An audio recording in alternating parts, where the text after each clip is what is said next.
Evan Brooks stood frozen in his own kitchen, coffee pot trembling in his hand, as the words hung in the air like a grenade with the pin pulled. Did we sleep together last night? His boss, Rachel Monroe, the woman who signed his paychecks, the woman who held his career in her perfectly manicured hands, stood across from him in yesterday's clothes, mascara smudged, waiting for an answer that could destroy everything he'd built. One question, 5 words.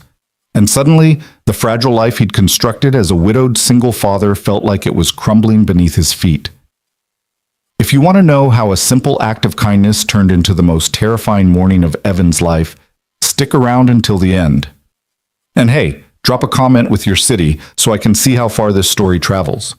Hit that like button if you've ever made a choice you thought was right, only to wonder if you just made the biggest mistake of your life. 24 hours earlier, Evan Brooks had thought Friday would be just another exhausting day in an endless series of exhausting days. He was wrong. The alarm shrieked at 5:30, the same way it had every morning since his wife Claire died 3 years ago. Evan's hand shot out automatically, silencing it before it could wake 8-year-old Mia in the next room. For a moment, he lay in the darkness of his bedroom, staring at the ceiling he couldn't actually see, gathering the energy to face another day of being both mother and father, provider and comforter, everything to everyone except himself. The house was small, a 2-bedroom rental in a neighborhood that was safe enough but far from the suburban dream he and Claire had once imagined. But it was theirs. Well, his and Mia's. Every month the rent got paid. Every week the groceries got bought. Every night Mia went to bed with a full stomach and a goodnight kiss. That was what mattered. That was what kept Evan moving when exhaustion threatened to pin him to the mattress. He rolled out of bed, feet hitting the cold hardwood floor, and began the morning routine he could perform in his sleep. Shower, shave, the cheap coffee that tasted like burnt rubber but contained enough caffeine to make him functional. Then the most important part, waking Mia. She was sprawled across her bed like a starfish, one arm dangling off the side, her dark hair a wild tangle across the pillow. Evan felt the familiar tightness in his chest that came every time he looked at her. She had Claire's eyes, Claire's smile. Sometimes when she laughed, Evan had to leave the room because the sound was so perfectly his wife's that it physically hurt. "Mia Bean," he whispered, sitting on the edge of her bed. "Time to wake up, sweetheart." She made a small grumbling sound and burrowed deeper into her blankets. "Come on, kiddo, big day today. Last rehearsal before the recital tomorrow." That got her. One eye cracked open, then the other, and suddenly she was wide awake, sitting up so fast she nearly headbutted him. "The recital! Dad, did you remember? You promised you'd be there. You promised." The hope in her voice, the fear behind it, that cut deeper than anything. Because Evan had missed things before. Not because he didn't care, but because life as a single father meant constant, impossible choices. Work late to make sure the bills got paid, or make it to the school play. Stay home with a sick kid, or risk losing the job that kept a roof over their heads. "I'll be there," he said, and he meant it. He'd requested the afternoon off weeks ago. Rachel had approved it herself. Front row, center. Wouldn't miss it for the world. Mia threw her arms around his neck, and Evan held her tight, breathing in the scent of her strawberry shampoo. These moments, these were what he lived for. Not the job, not the career, not any of it. Just this. Just her. The morning unfolded in its usual controlled chaos. Breakfast was cereal because there wasn't time for anything else. Mia chattered about her dance routine, demonstrating moves between bites, nearly knocking over her orange juice twice. Evan listened with half his attention while mentally running through his schedule at work. The Henderson report was due, the quarterly projections needed final review, and Rachel had called a last-minute team meeting at 4. 4. The recital started at 5:30. That would be tight, but manageable. He'd have to leave work by 4:45 at the latest to make it across town in rush hour traffic. "Dad? Dad, you're not listening," Evan snapped back to the present. Mia was staring at him with those accusing 8-year-old eyes that saw everything. "I am listening," he lied. "You were talking about the turns? The pirouettes." "Dad, they're called pirouettes. I've told you like a million times." But she was smiling because she was used to this, used to having a father whose mind was always split between her and everything else that demanded his attention. They made it to the school drop-off with 3 minutes to spare. Evan watched Mia run toward the building, her backpack bouncing, her lunchbox clutched in one hand. She turned at the door, waved frantically, and blew him a kiss. Evan caught it, their ritual, and held his fist to his heart. Only when she disappeared inside did he allow himself to check his phone. 7 missed calls from work, all from Rachel's office line. His stomach dropped. Rachel Monroe didn't call 7 times unless something was very, very wrong. The drive to the office took 22 minutes, during which Evan's mind cycled through increasingly catastrophic scenarios. The Henderson deal had fallen through. The quarterly numbers were disastrous. Someone had embezzled. The company was being sued. He was being fired. That last thought lodged in his chest like a shard of ice. He couldn't be fired. Not now. Not with Mia's dance classes, the rent increase next month, the car that was making an ominous grinding sound he couldn't afford to fix yet. The office building loomed ahead, 15 stories of glass and steel that housed Monroe and Associates, one of the city's premier financial consulting firms. Evan had been working there for 6 years, the last 3 as a senior analyst. It was good work, stable work, the kind of job that let him sleep at night knowing his daughter would be okay. He parked in his usual spot and took the elevator to the 12th floor, where the executive offices lived. Rachel's assistant, a sharp-eyed woman named Patricia, who missed nothing, looked up as he approached. "She's been waiting for you," Patricia said, her tone neutral but her eyes sympathetic. "Go on in." Evan knocked twice and entered. Rachel Monroe sat behind her massive desk, backlit by the floor-to-ceiling windows that overlooked the city. She was 42, though she could pass for 35, with the kind of refined elegance that came from money, education, and absolute self-possession. Her dark suit was impeccable. Her hair was pulled back in a sleek bun. Everything about her screamed control, competence, authority. She looked up from her computer, and Evan saw the tightness around her eyes, the tension in her jaw. "Evan, thank you for coming in early." "Of course. Is everything okay?" Rachel stood, walked to the window, her back to him. This was bad. Rachel Monroe faced things head-on. She didn't turn away unless the news was catastrophic. "The Henderson deal isn't just falling through," she said quietly. "It's exploding. They've threatened to pull all their accounts and file a complaint with the regulatory board. They're claiming we gave them fraudulent projections." The floor seemed to tilt beneath Evan's feet. "That's impossible. I ran those numbers myself 3 times. They were conservative, if anything." "I know." Rachel's voice was tight. "Someone on Henderson's team made a decision based on data we never provided, but they're claiming it came from us. And unless we can prove otherwise, this could sink the entire firm." "What do you need from me?" She turned then, and Evan saw something in her face he'd never seen before. Genuine fear. Rachel Monroe, who handled million-dollar deals without breaking a sweat, who faced down aggressive clients and hostile board members with ice in her veins, was afraid. "I need you to go through every communication, every file, every scrap of documentation we have on the Henderson account. Find the proof that we did our job correctly. Find it by Monday, or we're all going to be looking for new jobs." Monday. Tomorrow was Saturday. Mia's recital. "I'll start immediately," Evan heard himself say, even as his heart sank. "I'll find it."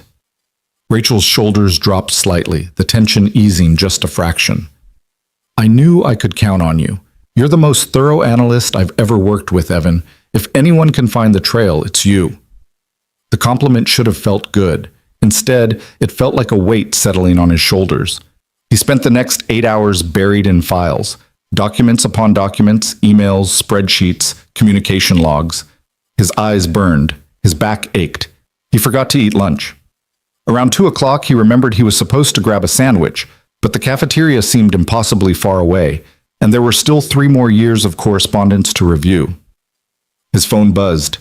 A text from Mrs. Chen, Mia's babysitter, who picked her up after school on the days Evan worked late. "Mia wanted me to remind you about the rehearsal. She's very excited. See you at 5:30? Evan stared at the message, then at the mountain of work still on his desk, then at the clock. 4:15. He could make it. If he left right now, immediately, he could make it to the rehearsal. He'd lose hours of work time, but he'd made a promise. Front row, center. His office phone rang. Rachel's extension. "Evan, can you come to my office? I think I found something." He stood so fast his chair rolled backward and hit the wall. Rachel's office was in chaos. Her normally pristine desk was covered in printouts, her computer screen showing multiple open windows, her hair escaping from its bun in wisps that made her look almost human. "Look at this," she said, not bothering with pleasantries. She pointed to an email thread on her screen. This communication happened 2 weeks ago. Henderson's CFO specifically asked about aggressive growth scenarios. Our official response was the conservative projection you prepared. But look at this follow-up. Evan leaned in, reading. His stomach dropped. Someone had sent an unofficial response. Off the record. No company letterhead. But using Monroe & Associates domain, promising returns that were wildly, impossibly optimistic. The kind of projections that would get a firm sued for fraud. "Who sent this?" Evan asked, though he was already scrolling up to check the sender. The name made his blood run cold. Marcus Webb, the newest senior analyst. The guy who'd been hired 6 months ago with a flashy resume and an aggressive sales style that had immediately put Evan's teeth on edge. "I need to see all of Webb's correspondence with Henderson," Rachel said. Her voice was deadly calm, the kind of calm that preceded someone's career ending. "Every email, every document, every—" She swayed suddenly, grabbing the edge of her desk. "Rachel?" Evan caught her elbow. "Are you okay?" "Fine. Just, I haven't eaten today, or yesterday, actually. This whole thing—" She pressed her fingers to her temples. "I need to focus. We need to build a complete timeline of Webb's communications before Monday." Evan glanced at the clock. 4:30. The rehearsal started in an hour. If he left now, right now, he could still make it. Barely. "I'll get started," he said, the words tasting like ash in his mouth. "No." Rachel straightened, releasing his arm. "You requested this afternoon off. Go. Be with Mia. This can wait until—" "It can't wait." Evan's voice was quiet but firm. "You said yourself we need this by Monday. That's tomorrow. If I leave now, we lose half a day of work. We can't afford that." "Evan, I'll call Mrs. Chen. She can take Mia to the rehearsal. I'll make it up to her. But right now, you need me here." The lie came so easily. It wasn't about Rachel needing him. It was about fear. Raw, primal fear that if he left now, if he chose his daughter over the job even once, even with a legitimate reason, he'd be marked as unreliable, uncommitted. The kind of employee who got laid off first when budget cuts came around. He texted Mrs. Chen while Rachel watched, her expression unreadable. "Emergency at work. Can you take Mia to rehearsal?" "I'll make the actual recital tomorrow, I promise." The response came within seconds. "Of course, she'll understand. These things happen." But the 3 dots that appeared after, then disappeared, then appeared again, suggested Mrs. Chen had more to say and thought better of it. The next few hours blurred together. Evan and Rachel worked side by side, building a comprehensive timeline of Marcus Webb's deception. The pattern was clear.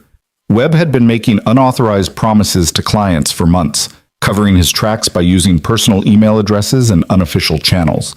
The Henderson situation was just the tip of the iceberg. Around 7, Rachel's assistant appeared in the doorway. "Miss Monroe, the partners are hosting that celebration dinner tonight. The Eastbrook merger closing. You're expected at 8. Rachel didn't look up from her computer. "Cancel for me. I'm working." "Ma'am, Mr. Eastbrook specifically requested your presence. This is a major client relationship. I said cancel." Patricia hesitated, then withdrew. Evan kept working, pretending he hadn't heard the exchange, but something about it nagged at him. Rachel never missed client events. Never. Her dedication to relationship management was legendary. At 7:30, Rachel's phone rang. She looked at the screen and something in her face changed, a crack in the armor just for a second. "I need to take this," she said, and stepped out of the office. Through the glass wall, Evan could see her pacing, one hand pressed to her forehead, her mouth moving in sharp, angry gestures. When she came back 5 minutes later, her eyes were red. "Everything okay?" Evan asked carefully. "Fine." The word was clipped. "Let's keep working." But her hands shook as she typed, and she kept making mistakes, simple errors that Rachel Monroe never made. At 8:15, Patricia appeared again, this time carrying a garment bag and a makeup case. Ms. Monroe, I took the liberty of bringing your dinner outfit from your apartment. The car service is downstairs. If you leave now, you'll only be fashionably late. Rachel's jaw tightened. Patricia, Mr. Eastbrook's assistant called 3 times. They're waiting for you to start dinner. This is a $15 million account, ma'am. The number hung in the air. $15 million. The Henderson account they were trying to save was worth $8 million. The math was brutal and clear. Rachel looked at Evan, then at the computer screen full of evidence, then back at the garment bag. Go, Evan said quietly. I can keep working on this. I'll compile everything we found and have it ready for you to review tomorrow. Evan, go. I've got this. Something passed between them in that moment. A recognition, maybe, of the impossible choices they both faced. Rachel nodded slowly, took the garment bag, and disappeared into her private bathroom. She emerged 15 minutes later, transformed.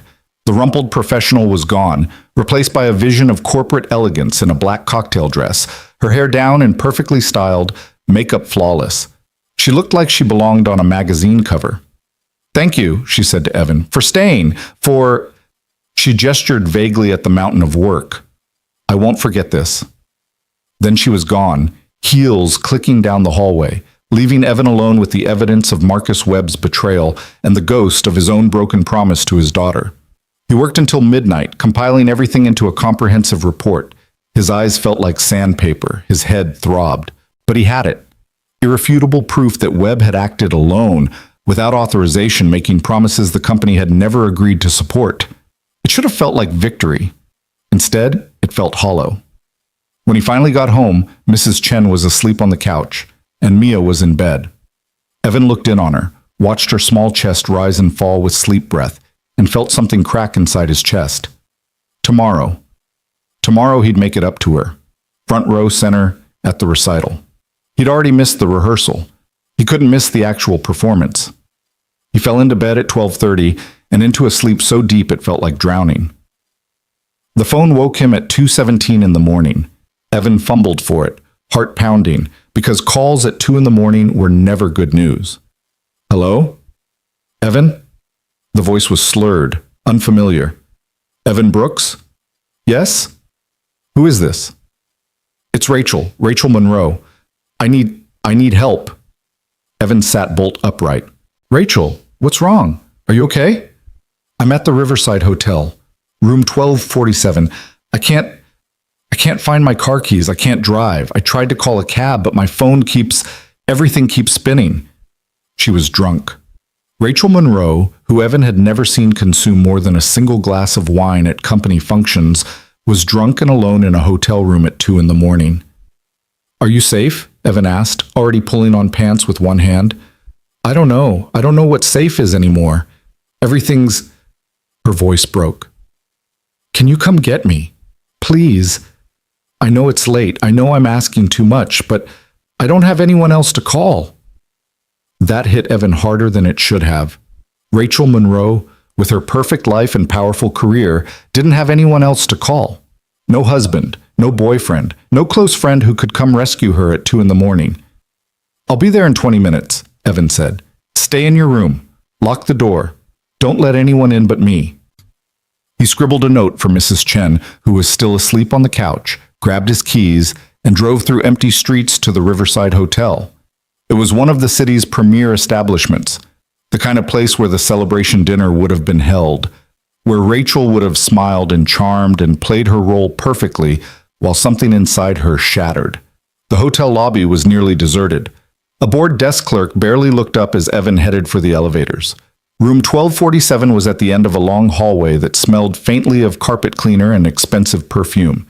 He knocked softly. Rachel, it's Evan. The door opened immediately, as if she'd been standing on the other side waiting. Rachel Monroe was a mess. The perfect cocktail dress was rumpled. Her hair had escaped whatever style it had been in and fell around her face in tangled waves. Her makeup was smeared, mascara tracking down her cheeks. But it was her eyes that hit Evan the hardest. Lost, confused, desperately trying to focus on his face. You came, she whispered.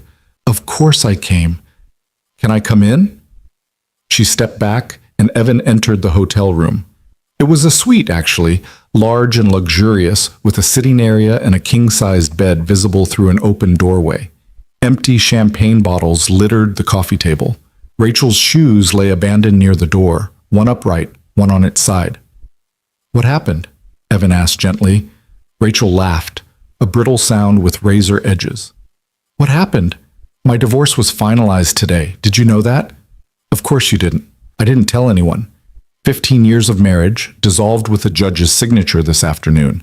And then I had to go smile at a dinner party and pretend everything was wonderful while my entire life fell apart." She swayed, and Evan caught her elbow, guided her to the couch. "So I came back here," Rachel continued, her words running together slightly. "And I thought just one drink, just one to take the edge off. But one became two, and two became—" She gestured vaguely at the bottles. "And now you're here, rescuing me like I'm some damsel in distress, and I hate it. I hate being this weak. I hate that you're seeing me like this." "You're not weak," Evan said quietly. "You're human. You're going through something painful, and you're dealing with it the only way you know how." Rachel's eyes filled with tears. "Do you know what my ex-husband said? He said I was married to my career, not to him. That I cared more about quarterly reports than I did about our marriage. And the worst part is, he was right. I threw everything into work because work makes sense. Work has rules. Work can be controlled. But people, relationships, those are messy and complicated, and they fall apart even when you do everything right." She was crying now, really crying, and Evan did the only thing he could think of. He put his arm around her shoulders and let her sob against his chest. "I can't go home like this," Rachel said eventually, her voice muffled against his shirt. "I can't drive. I can't think straight. Everything's spinning." "Okay," Evan said. "Then we'll get you sobered up. Coffee, water, and time. I'll stay until you're okay." He spent the next 2 hours making coffee in the suite's kitchenette, forcing water into Rachel's hands, and listening to the story of her marriage's slow death. How she and her husband had grown apart over years. How the final straw had been her missing their anniversary dinner for a client emergency. How he'd moved out 3 months ago, and she'd thrown herself into work even harder because the alternative was facing the empty apartment where she'd lived alone for the first time in 15 years. By 4:30, Rachel was more coherent, though exhaustion had replaced the drunkenness. She sat on the couch with her knees pulled up, looking younger and more vulnerable than Evan had ever seen her.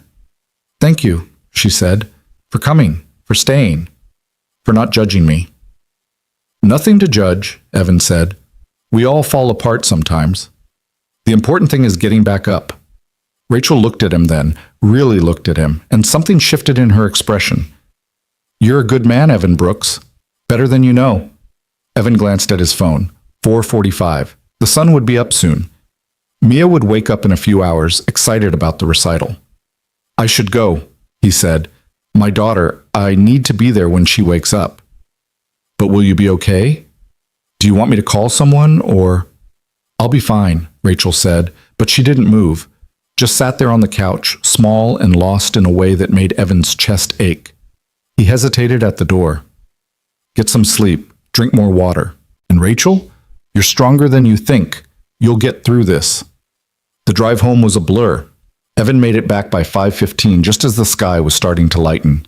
He went straight to Mia's room, found her still asleep, and allowed himself to breathe. He'd made it. She didn't know he'd left. Everything was fine. Except it wasn't. Evan grabbed a quick shower, made breakfast, and woke Mia at 7. She bounced out of bed, all excitement and energy, chattering about the recital that afternoon. Evan smiled and nodded and tried to ignore the exhaustion pulling at his bones. By 9, they were in the car headed to the venue. By 9:30, Mia was backstage with her dance class, and Evan was sitting in the auditorium, front row center, just like he'd promised. He didn't remember falling asleep. One minute he was watching the opening routine, and the next someone was shaking his shoulder and he jerked awake to find Mrs. Chen standing over him with a sympathetic expression. "You missed her routine," she said gently. "She did beautifully, but you were sleeping. She saw you from the stage." Evan's heart stopped. He found Mia backstage afterwards, still in her costume, her face carefully blank in that way 8-year-olds have when they're trying not to cry. Mia being, "I'm so sorry. I didn't sleep well last night, and It's okay, she said in a voice that meant it absolutely wasn't okay. You were there. That's what matters. But her hand slipped out of his when he tried to take it, and she stayed one step ahead of him all the way to the car. That night, after Mia was in bed, Evan sat in his dark kitchen and let himself acknowledge the truth he'd been avoiding. He was failing. Failing at work, failing as a father, failing at the impossible balancing act of being everything to everyone. And the worst part was, he didn't know how to fix it. He was still sitting there when his phone buzzed with a text from an unknown number. Thank you for last night. I don't know what I would have done without you. Rachel. Evan stared at the message, then at the dark kitchen, then at the hallway that led to Mia's room where his daughter slept, probably dreaming about dance routines her father had slept through. He should have felt proud. He'd helped someone. He'd done the right thing. Instead, he felt nothing but dread. Because somehow he knew that last night, that act of kindness, that choice to help Rachel when she needed it, was going to change everything.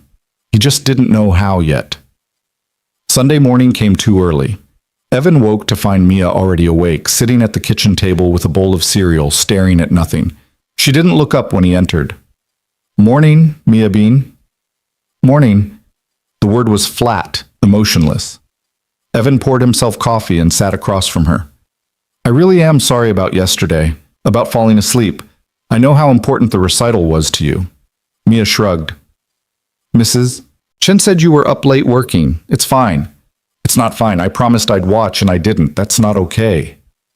Finally, she looked at him, and the hurt in her eyes was like a knife to his chest. Do you love your work more than you love me? The question, so simple, so devastating, took Evan's breath away. No, he said, his voice cracking. No, sweetheart. I could never love anything more than I love you. You're my whole world. Then why do you always choose work? Why is work more important than my recitals and my school plays and my everything? It's not. Evan stopped. Because how could he explain to an 8-year-old the terror of bills unpaid, of eviction notices, of choosing between keeping a roof over their heads and being present for every moment of her childhood? How could he make her understand that every time he chose work, it was because he was choosing her future, her stability, even if it meant sacrificing her present? I have to work, he said finally, so we can have this house and your dance classes and food on the table. It's not about love. It's about making sure you're taken care of. I don't care about the house, Mia said, and tears were streaming down her face now. I don't care about dance classes. I just want you to be there. I just want you to see me. She ran to her room before Evan could respond, and the slam of her door echoed through the small house like a gunshot. Evan sat alone in the kitchen, his daughter's words replaying in his head, and wondered how he'd gotten here. How he'd become the kind of father who made his daughter feel invisible. His phone buzzed. A text from Rachel. Can you come to the office? I need to discuss something about the Henderson situation. It's important. It was Sunday. It was his day with Mia. The one day a week where work wasn't supposed to intrude. Evan looked at Mia's closed door, then at the phone, then back at the door. He texted Mrs. Chen asked if she could watch Mia for a few hours. Then he knocked on Mia's door and told her he had to go to work. She didn't even cry, just nodded and turned back to her toys. That, somehow, was worse. The office was empty except for Rachel, who met him in the conference room with coffee and a stack of documents. I'm sorry to call you in, she said. I know it's Sunday, but the partners want to meet with Webb tomorrow morning, and I need to make sure our case is airtight. They spent 3 hours reviewing evidence, building timelines, preparing for the confrontation that would end Marcus Webb's career. Rachel was focused, professional, back to her normal, controlled self. The vulnerable woman from Friday night might as well have been a dream, but sometimes Evan caught her looking at him with an expression he couldn't quite read. Gratitude, maybe, or something else. When they finally finished, Rachel walked him to the elevator. Thank you, she said, for all of this, for Friday night and for today. I know I'm asking a lot of you. It's my job, Evan said. It's more than your job, and we both know it. Rachel reached out, touched his arm briefly. You're a good man, Evan. I hope you know that. The elevator arrived. Evan stepped inside, and as the doors closed, he saw Rachel standing in the hallway, looking smaller and more alone than any boss should look. When he got home, Mia was in her room. Mrs. Chen met him at the door with an apologetic smile. "She's been quiet all afternoon," Mrs. Chen said. "I think she just needs some time with her dad." But when Evan went to Mia's room, she pretended to be asleep, and no amount of gentle coaxing convinced her otherwise. That night, Evan lay in bed and stared at the ceiling, listening to the silence of his house, and felt the weight of every choice he'd made pressing down on his chest like stones. Tomorrow, he'd go to work. Rachel would confront Webb.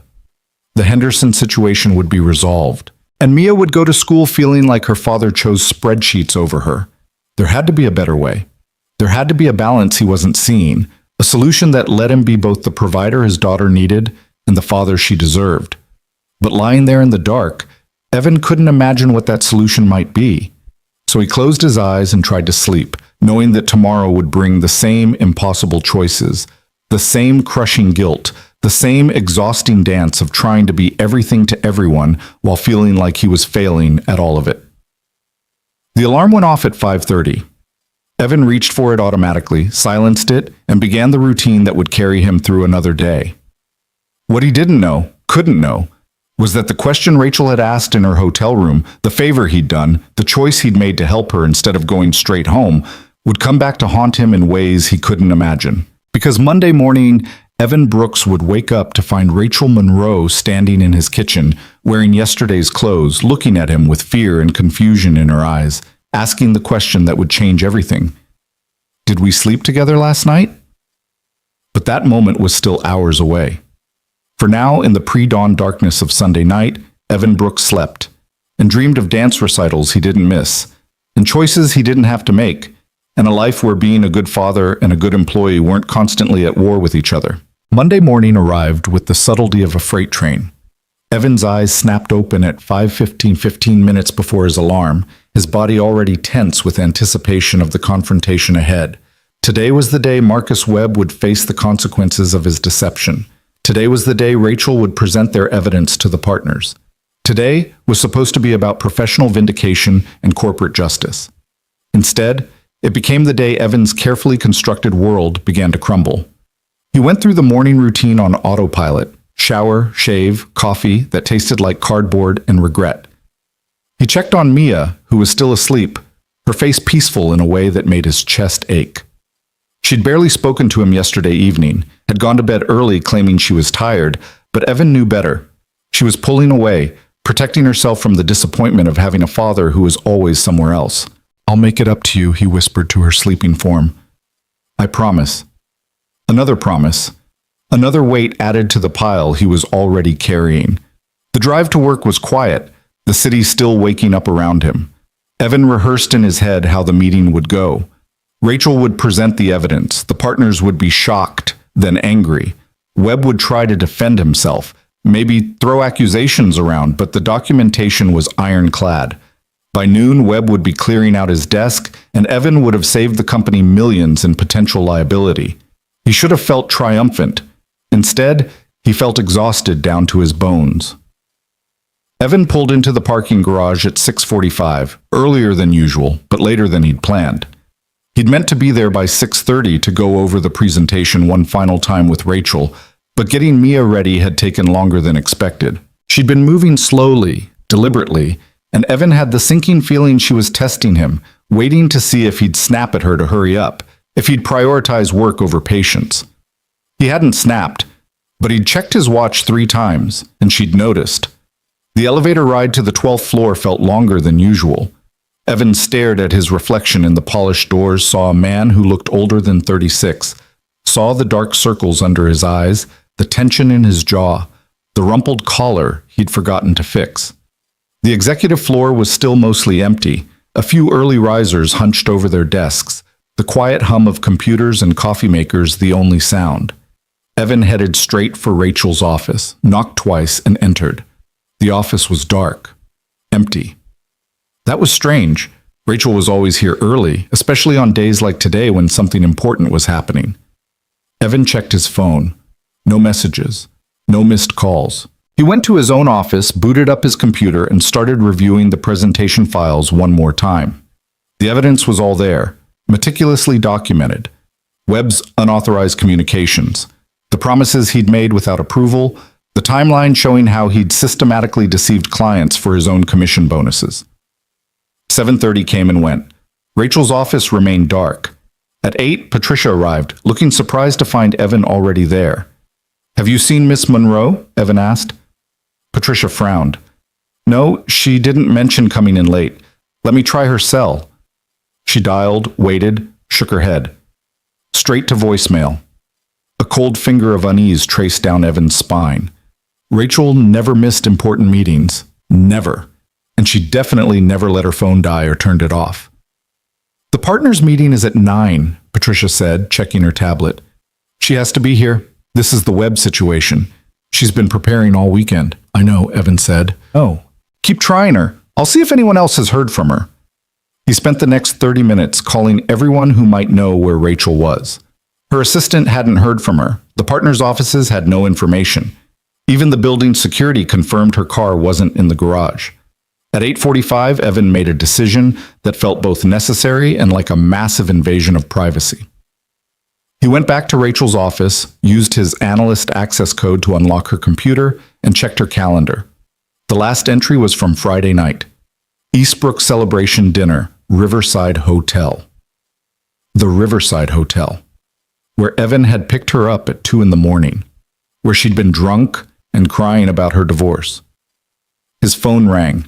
"Patricia, Mr. Hendricks wants to know if Ms. Monroe is planning to attend the 9 o'clock meeting," she said, her voice tight with stress. "He's not happy about being kept waiting." Hendricks, the senior partner, the man who'd probably fire Rachel if she no-showed for a meeting this important without explanation. "Tell him I'm trying to reach her," Evan said. "Give me 10 more minutes." He hung up and stared at his phone, wrestling with a decision he knew he shouldn't have to make. Rachel was a grown woman. She was his boss, not his responsibility. If she'd decided to skip work, that was her choice. But she'd called him Friday night when she had no one else. She'd trusted him to help her at her lowest moment. Evan dialed the Riverside Hotel. "Good morning, Riverside Hotel. How may I direct your call?" "Yes, I need to check if a guest is still checked in. Rachel Monroe, room 1247. "One moment, sir." A pause. "Ms. Monroe is still checked into that room, yes. Would you like me to connect you?" Evan's stomach dropped. Still checked in. Still there, 2.5 days later. "Yes, please connect me." The phone rang. Once, twice, 5 times, 6. "Hello?" The voice was groggy, confused. Rachel's voice.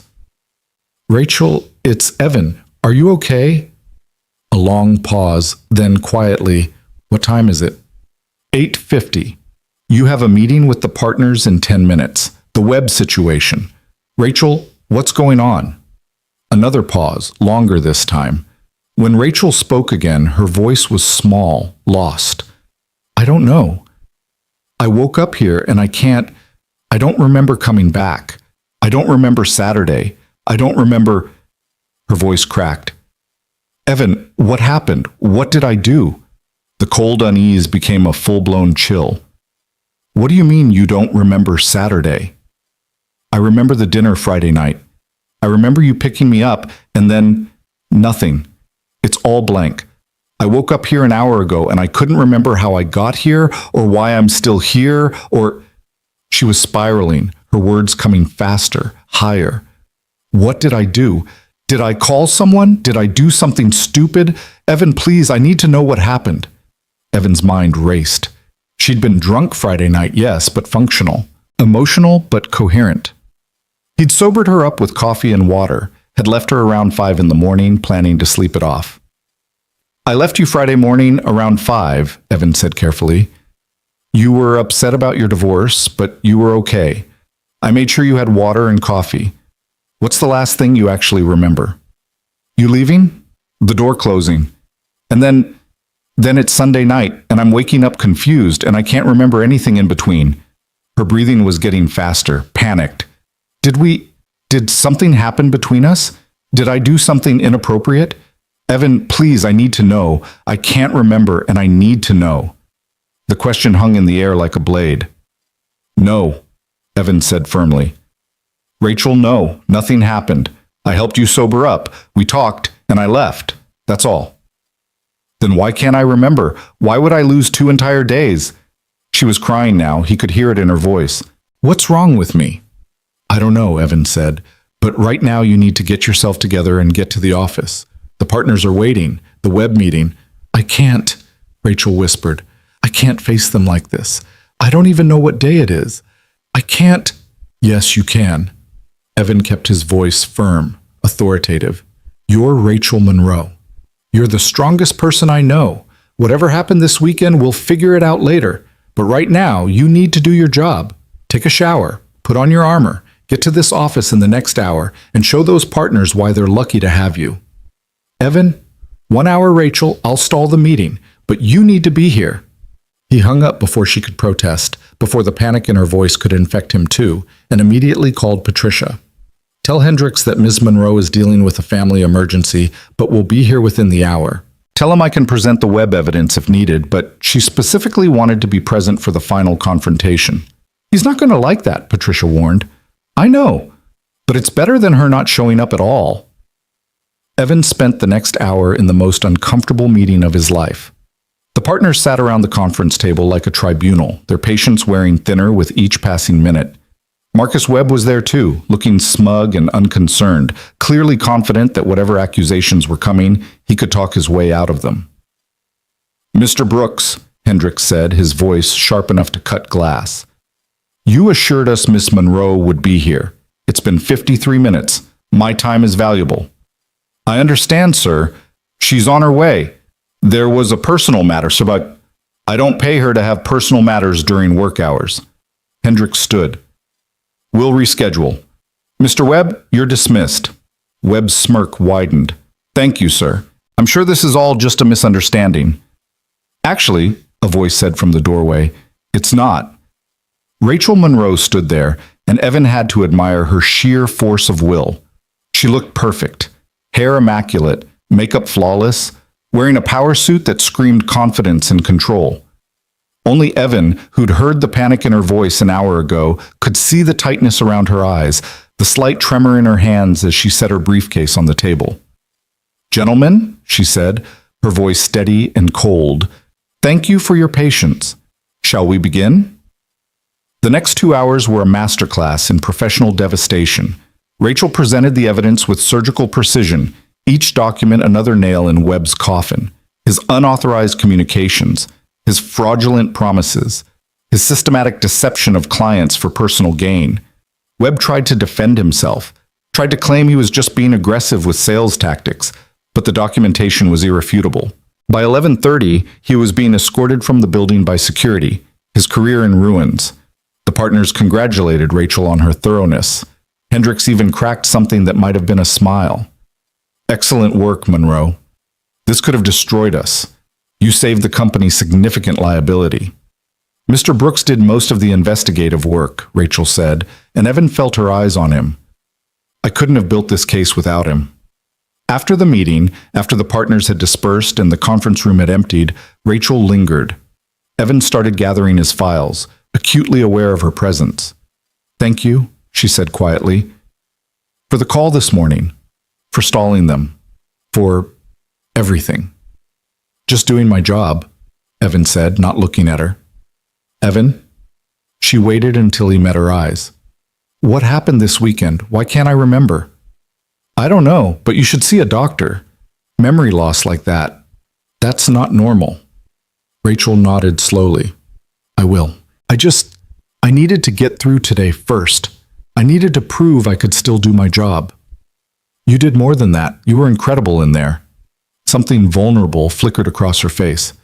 I'm scared, Evan. I'm scared of what I might have done during those missing hours. I'm scared of why I can't remember. I'm scared that I'm falling apart, and I don't even know it. Evan wanted to reach out, to comfort her the way he had Friday night. But they were in the office now, surrounded by glass walls and corporate hierarchy, and the rules were different here.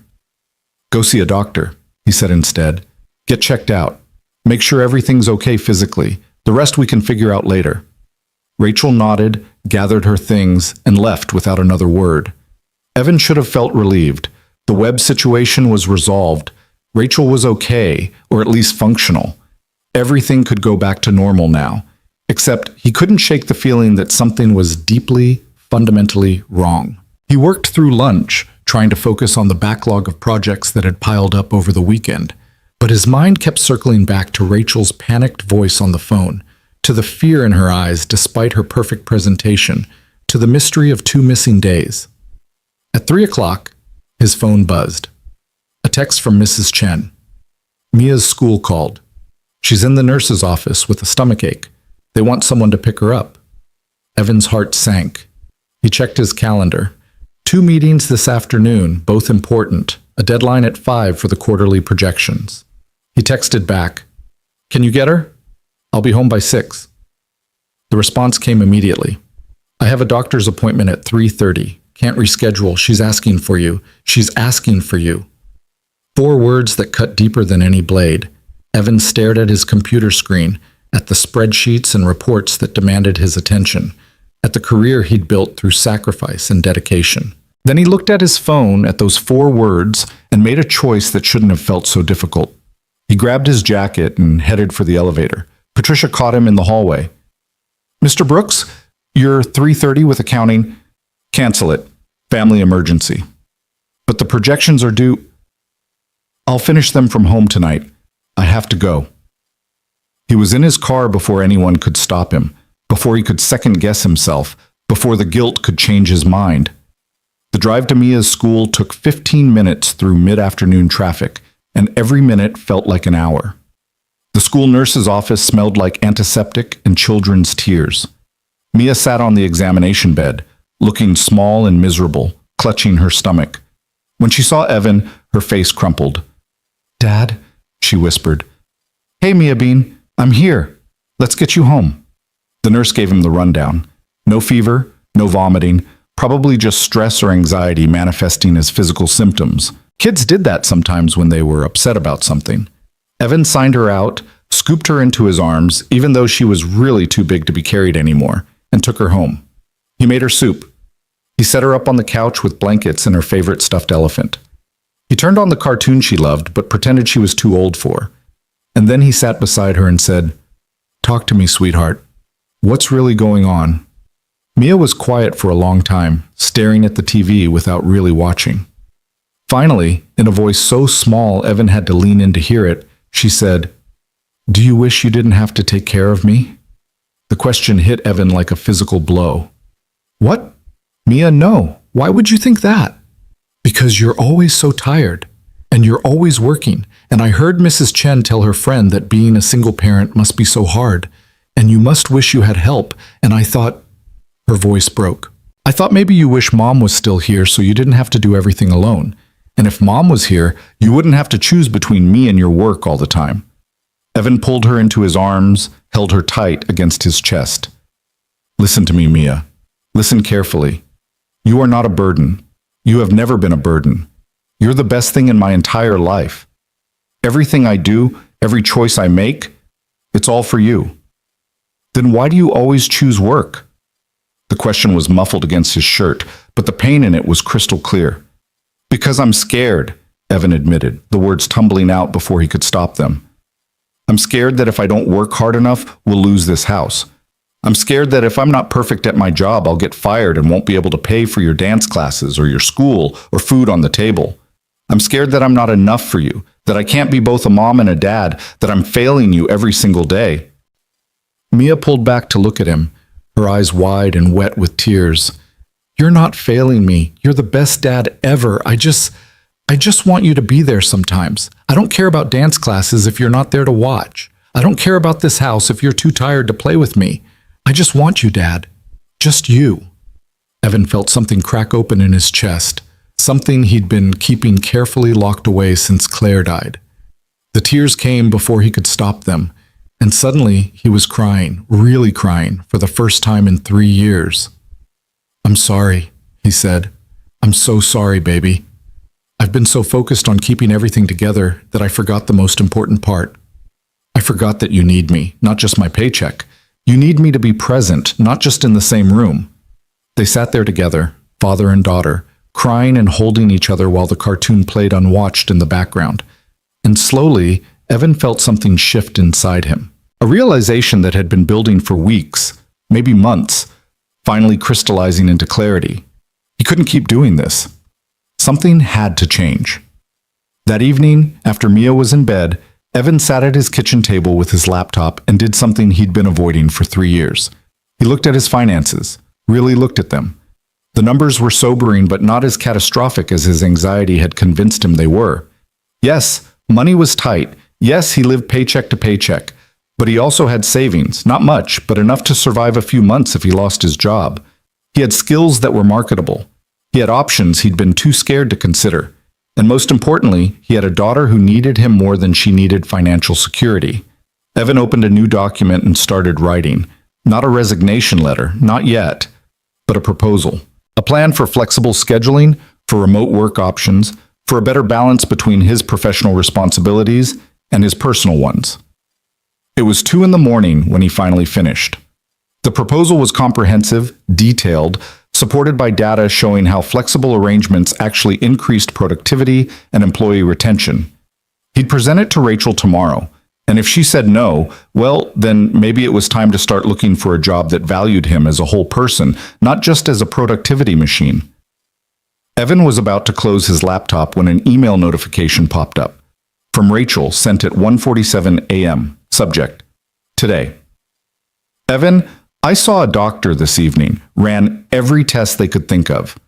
Nothing's physically wrong with me, which somehow makes it worse. The doctor suggested the memory loss could be psychological, stress-induced dissociation, he called it. My brain basically shut down to protect itself from whatever I was feeling. I'm scared. I've never lost control like this. I've never been the person who falls apart. Thank you for covering for me this morning. Thank you for not judging me. Thank you for being someone I can trust when I can't even trust myself. R. Evan stared at the email for a long time. Then he hit reply. Rachel, you're not falling apart. You're human. You went through a divorce, a major work crisis, and you've been carrying the weight of the entire company on your shoulders. Anyone would crack under that pressure. Take care of yourself. The company will survive. The work will get done. But you need to be okay first. Evan.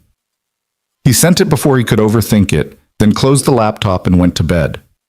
Sleep came slowly, his mind churning with everything that had happened, everything that was changing. But eventually, exhaustion won, and Evan drifted off into dreams of choices yet to be made. He woke to his alarm at 5:30, went through his morning routine, and got Mia ready for school. She seemed better this morning, lighter somehow. And Evan realized it was because he was lighter too. The decision to change things, even if he didn't know exactly how yet, had lifted a weight he hadn't fully acknowledged he was carrying. Dad? Mia said as he dropped her off at school. Thanks for coming to get me yesterday. I know you had work stuff. You're more important than work stuff, Evan said, and meant it with every fiber of his being. Always. Mia smiled, kissed his cheek, and ran off to join her friends. Evan drove to work feeling something he hadn't felt in years. Hope. The feeling lasted until he walked into the office and found Patricia waiting by his desk, her face pale. Mr. Brooks, Ms. Monroe needs to see you immediately. In her office. She said it's urgent. Evan's stomach dropped. Did she say what it's about? Patricia shook her head, but something in her expression made Evan's unease spike into full-blown dread. He walked to Rachel's office, knocked once, and entered. Rachel stood by the window, her back to him, her posture rigid. She didn't turn around when he entered. Close the door, she said quietly. Evan did, his heart pounding. Rachel, what's going on? She turned then, and Evan saw something in her face that made his blood run cold. Not anger, not disappointment. Something worse. Fear. I need to ask you a question, Rachel said, her voice barely above a whisper. And I need you to be completely honest with me no matter what. Okay, Evan said slowly. Rachel took a breath, and Evan could see her hands shaking. Friday night, when you picked me up from the hotel. When we were alone together. She paused, and Evan saw her gathering courage for something. Did we sleep together? The world seemed to tilt sideways. What? Evan's voice came out strangled. No, Rachel, no. I told you on the phone, nothing happened. I know what you told me on the phone. Rachel's eyes were bright with unshed tears. But I need to know the truth, because I woke up this morning and found... She stopped, swallowed hard. I found evidence. In my hotel room. Evidence that someone was there. That something happened. And you're the only person who was with me that night. Evan felt the floor drop out from beneath him. The words hung in the air between them, sharp and accusing, and for a moment he couldn't breathe, couldn't think, couldn't do anything but stare at Rachel's pale face and try to process what she was saying. Evidence? He finally managed. What evidence? Rachel's hands were shaking as she pulled her phone from her pocket, tapped the screen, and held it out to him. This.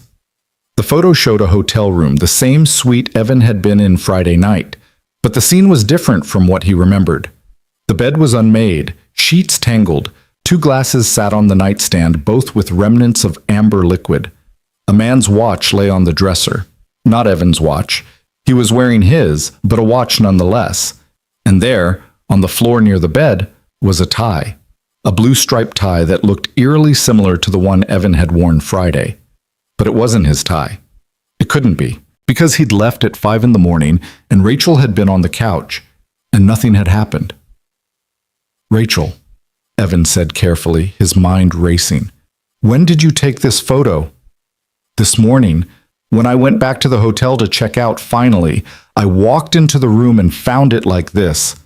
Her voice cracked. I don't remember any of it. I don't remember drinking. I don't remember anyone being there. But the evidence is right there. That's not my tie, Evan said firmly. Look at it closely. It's similar, yes, but mine has thinner stripes. And that watch, I wear a Casio, not whatever expensive brand that is. Rachel, someone else was there. After I left. Rachel's eyes widened. You're saying someone came to my room after you left? Someone I don't remember? It's the only explanation that makes sense, unless... Evan stopped, a horrible thought occurring to him. Did you check the hotel security footage? Did you ask them who accessed your room? I didn't think of that. I just saw this and I panicked, and I thought... She pressed her hands to her face. I thought I'd done something unforgivable. I thought I'd put both of us in an impossible position. I thought I'd destroyed everything by crossing a line I can't even remember crossing. The relief in her voice when she'd thought it might not be true was palpable, and it hit Evan like a slap. She'd been terrified of the possibility, terrified that something had happened between them, not because she wanted it, but because she was horrified by the idea, and that hurt more than Evan wanted to admit. We need to call the hotel, Evan said, forcing his voice to stay steady, professional. Get the security footage. Figure out who was actually in that room. Because it wasn't me, Rachel. I swear to you, nothing happened between us. Rachel lowered her hands, and Evan saw the doubt still lingering in her eyes. She wanted to believe him, but the evidence was damning, and her memory was a blank slate that could be written with any story. Okay, she said finally. Okay, let's call them. The conversation with the Riverside Hotel's security manager took 20 minutes and required Rachel to invoke her lawyer's name 3 times before they agreed to review the footage. They put her on hold, and in the silence, Evan became acutely aware of how close they were standing, how small her office suddenly felt, how this situation could destroy both their careers if anyone found out about it. Rachel, Evan said quietly, regardless of what the footage shows, we need to be smart about this. If word gets out that you were drunk in a hotel room and I was there, people will draw their own conclusions. The partners, the other employees, it won't matter what actually happened. I know, Rachel whispered. I know, and I'm sorry. I never should have called you that night. I never should have put you in this position. You were in trouble. You needed help. I'm not sorry I helped you. I'm just sorry that it's become this complicated. The security manager came back on the line. Ms. Monroe, we've reviewed the footage from Friday night and Saturday morning. We can confirm that a male guest entered your suite at 2:37 a.m. and exited at approximately 5:15 a.m. The same individual returned to your suite at 11:43 a.m. on Saturday and remained until Sunday evening. Rachel's face went white. The same individual? Are you saying the same person was there twice? Yes, ma'am. Would you like us to send you the footage? Please. Immediately. Rachel hung up and looked at Evan with terror in her eyes. Someone came back. Someone was with me all day Saturday, and I don't remember any of it. What if something happened? What if I was... Don't, Evan said firmly. Don't go there yet. Let's see the footage first. Maybe you'll recognize who it was. The email came through 3 minutes later. Rachel pulled it up on her computer, and they both leaned in to watch. The timestamp read 2:37 a.m. Friday. The hallway camera showed a man approaching Rachel's room. He was tall, well-dressed, walking with the easy confidence of someone who belonged there. He knocked on the door, and Rachel opened it. Evan couldn't hear what they were saying, but he could see Rachel's body language. She was smiling, laughing even. She stepped aside, let the man in, and closed the door behind him. I let him in, Rachel breathed. I invited him in. I must have known him. Can you see his face? Evan asked, but the angle was wrong. The man's back to the camera. They fast-forwarded to 5:15 a.m. The man emerged from Rachel's room, and this time the camera caught a partial profile. Rachel gasped. That's James, my ex-husband.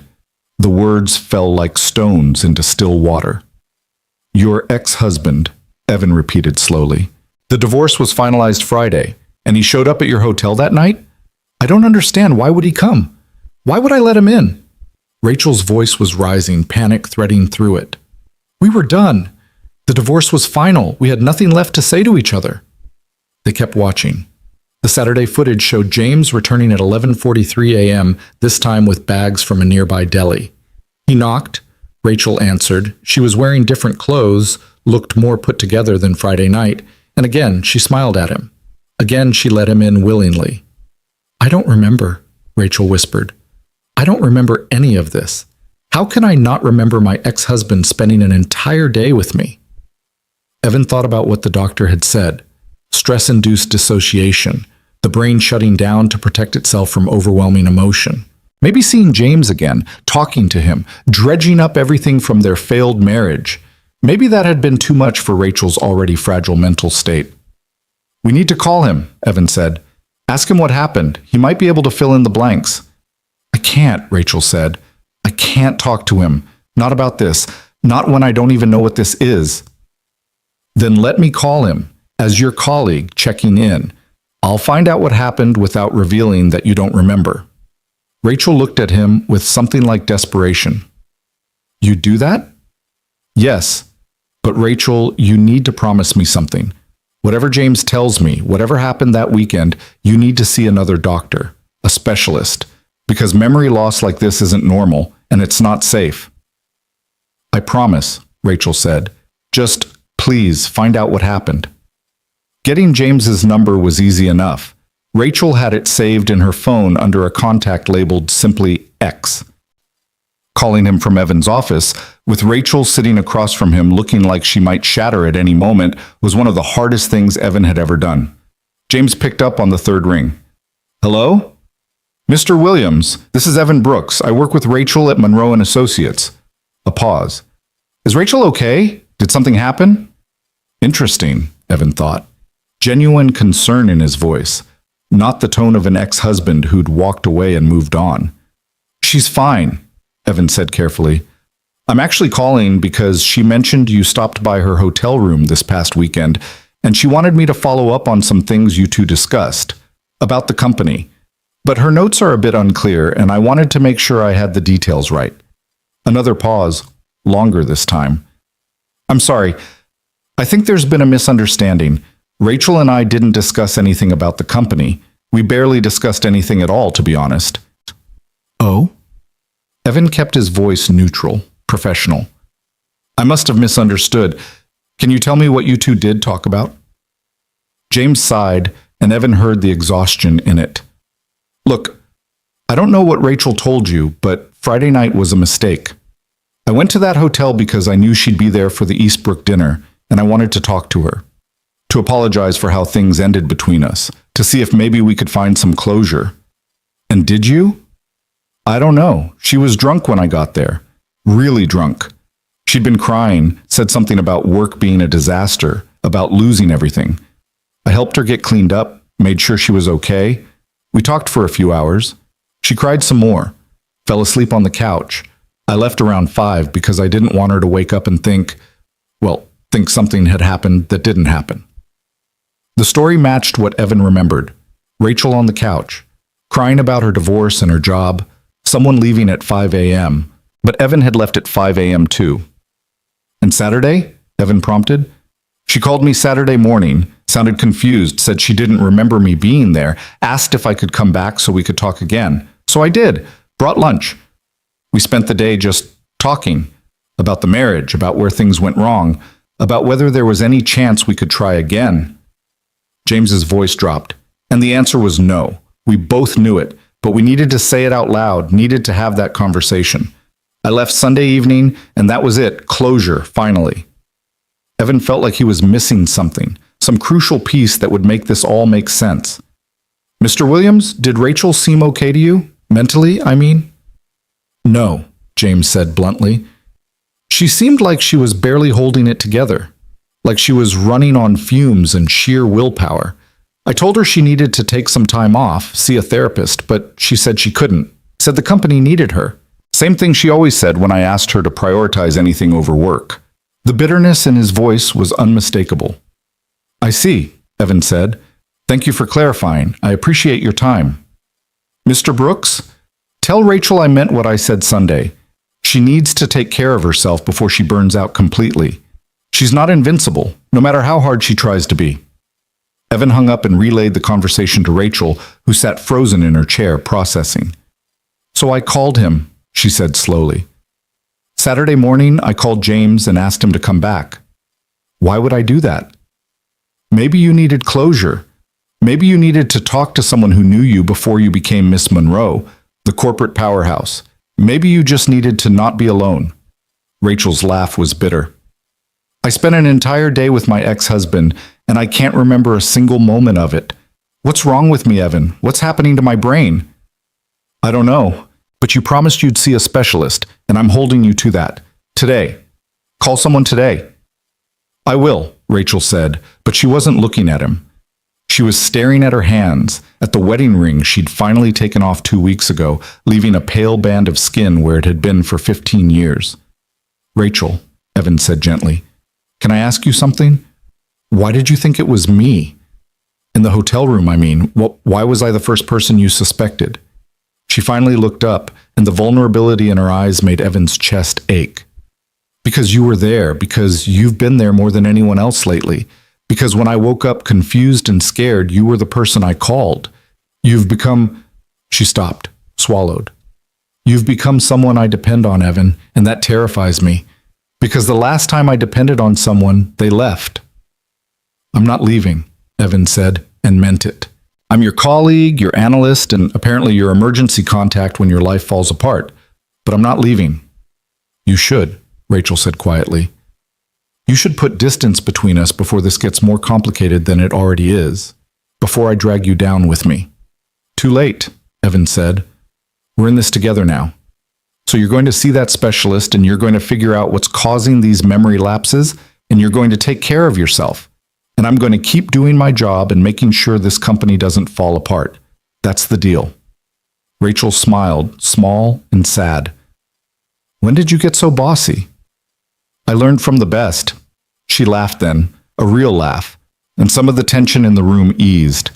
But when Evan left her office 10 minutes later, heading back to his own desk and the mountain of work waiting for him, he couldn't shake the feeling that they were standing on the edge of something, a precipice that would either destroy them both or change everything.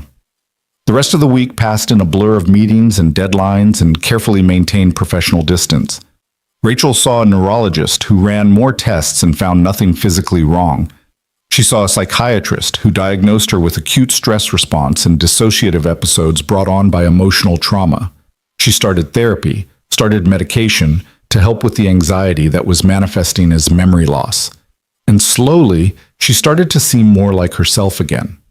More steady, more present. Evan, meanwhile, submitted his proposal for flexible scheduling.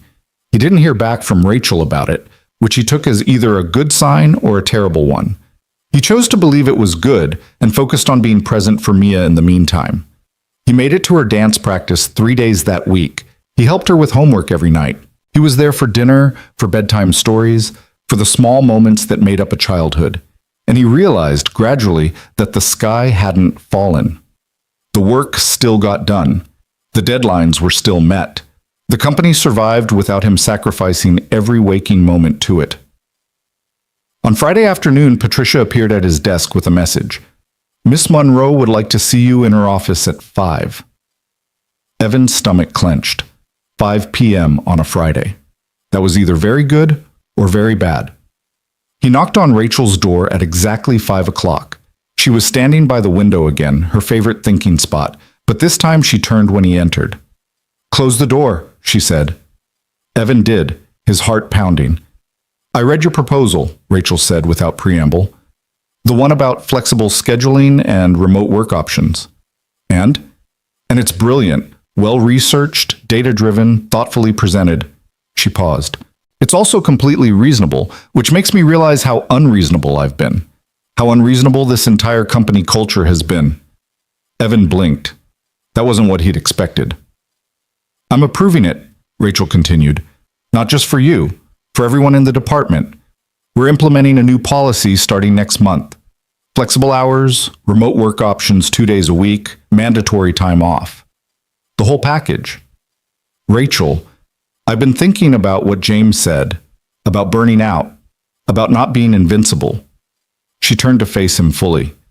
And I've been thinking about you, about how you juggle being a single father and a full-time analyst, and how I've never once asked if you needed support or flexibility or anything beyond just working yourself to death. You didn't know. I should have known. I should have cared enough to ask, and I'm sorry I didn't. Rachel's voice was soft but firm. You saved this company with the Henderson investigation. You saved me from making a complete fool of myself in front of the partners. You've gone above and beyond at every turn, and I've repaid you by demanding more and more until you nearly collapsed under the weight of it all. I made my own choices, Evan said. You did, but you made them in an environment that punished anything less than total sacrifice, and that's on me to fix. She picked up a folder from her desk, handed it to him. This is your new contract, same pay, same benefits, but with the flexible scheduling you proposed. 2 remote days per week, your choice which days. Flexible start and end times as long as the work gets done. And a strict policy that no one contacts you outside work hours unless it's a genuine emergency. Evan opened the folder, scanned the contract, and felt something loosen in his chest. Thank you. This means I can actually be there for Mia. Really be there. That's the point, Rachel said. You shouldn't have to choose between being a good father and being a good employee. Those things aren't mutually exclusive, and I'm sorry I made you feel like they were. She walked back to her desk, sat down, and for the first time in weeks, she looked relaxed, at peace. There's something else, she said. I'm taking a leave of absence. 3 months, starting next week. The partners approved it this morning. Evan's eyes widened. 3 months? Rachel, the company will survive without me. That's what I'm learning in therapy. The world doesn't end if I step back. And I need to step back, Evan. I need to figure out who Rachel Monroe is when she's not defined by her job title. I need to heal from my divorce, from the stress, from everything that's been building up for years. Where will you go? My parents have a house on the coast, small town, quiet. I'm going to stay there and just be. No deadlines, no emergencies, just time to remember what it feels like to be human. She smiled. Maybe I'll take up painting, or bird watching, or something equally ridiculous. That sounds perfect, Evan said honestly. While I'm gone, you'll be reporting to Hendricks directly. I've recommended you for a promotion, senior team lead. It comes with a raise and your own team to manage. You've earned it. Evan felt like the floor was tilting again, but in a good way this time. I don't know what to say. Say you'll take care of yourself. Say you'll be there for Mia. Say you'll show this company that good work and good life balance aren't mutually exclusive. Rachel stood, extended her hand. And say you'll forgive me for being a terrible boss who almost cost you everything that matters. Evan took her hand, shook it firmly. You weren't a terrible boss. You were a person going through a crisis, and I'm glad I could help. You did more than help, Evan. You showed me what real strength looks like. Not the kind that comes from never breaking down, but the kind that comes from breaking down and choosing to rebuild anyway. She pulled him into a hug then, quick and professional but genuine, and Evan felt the shift between them. Not boss and employee anymore. Something more complicated.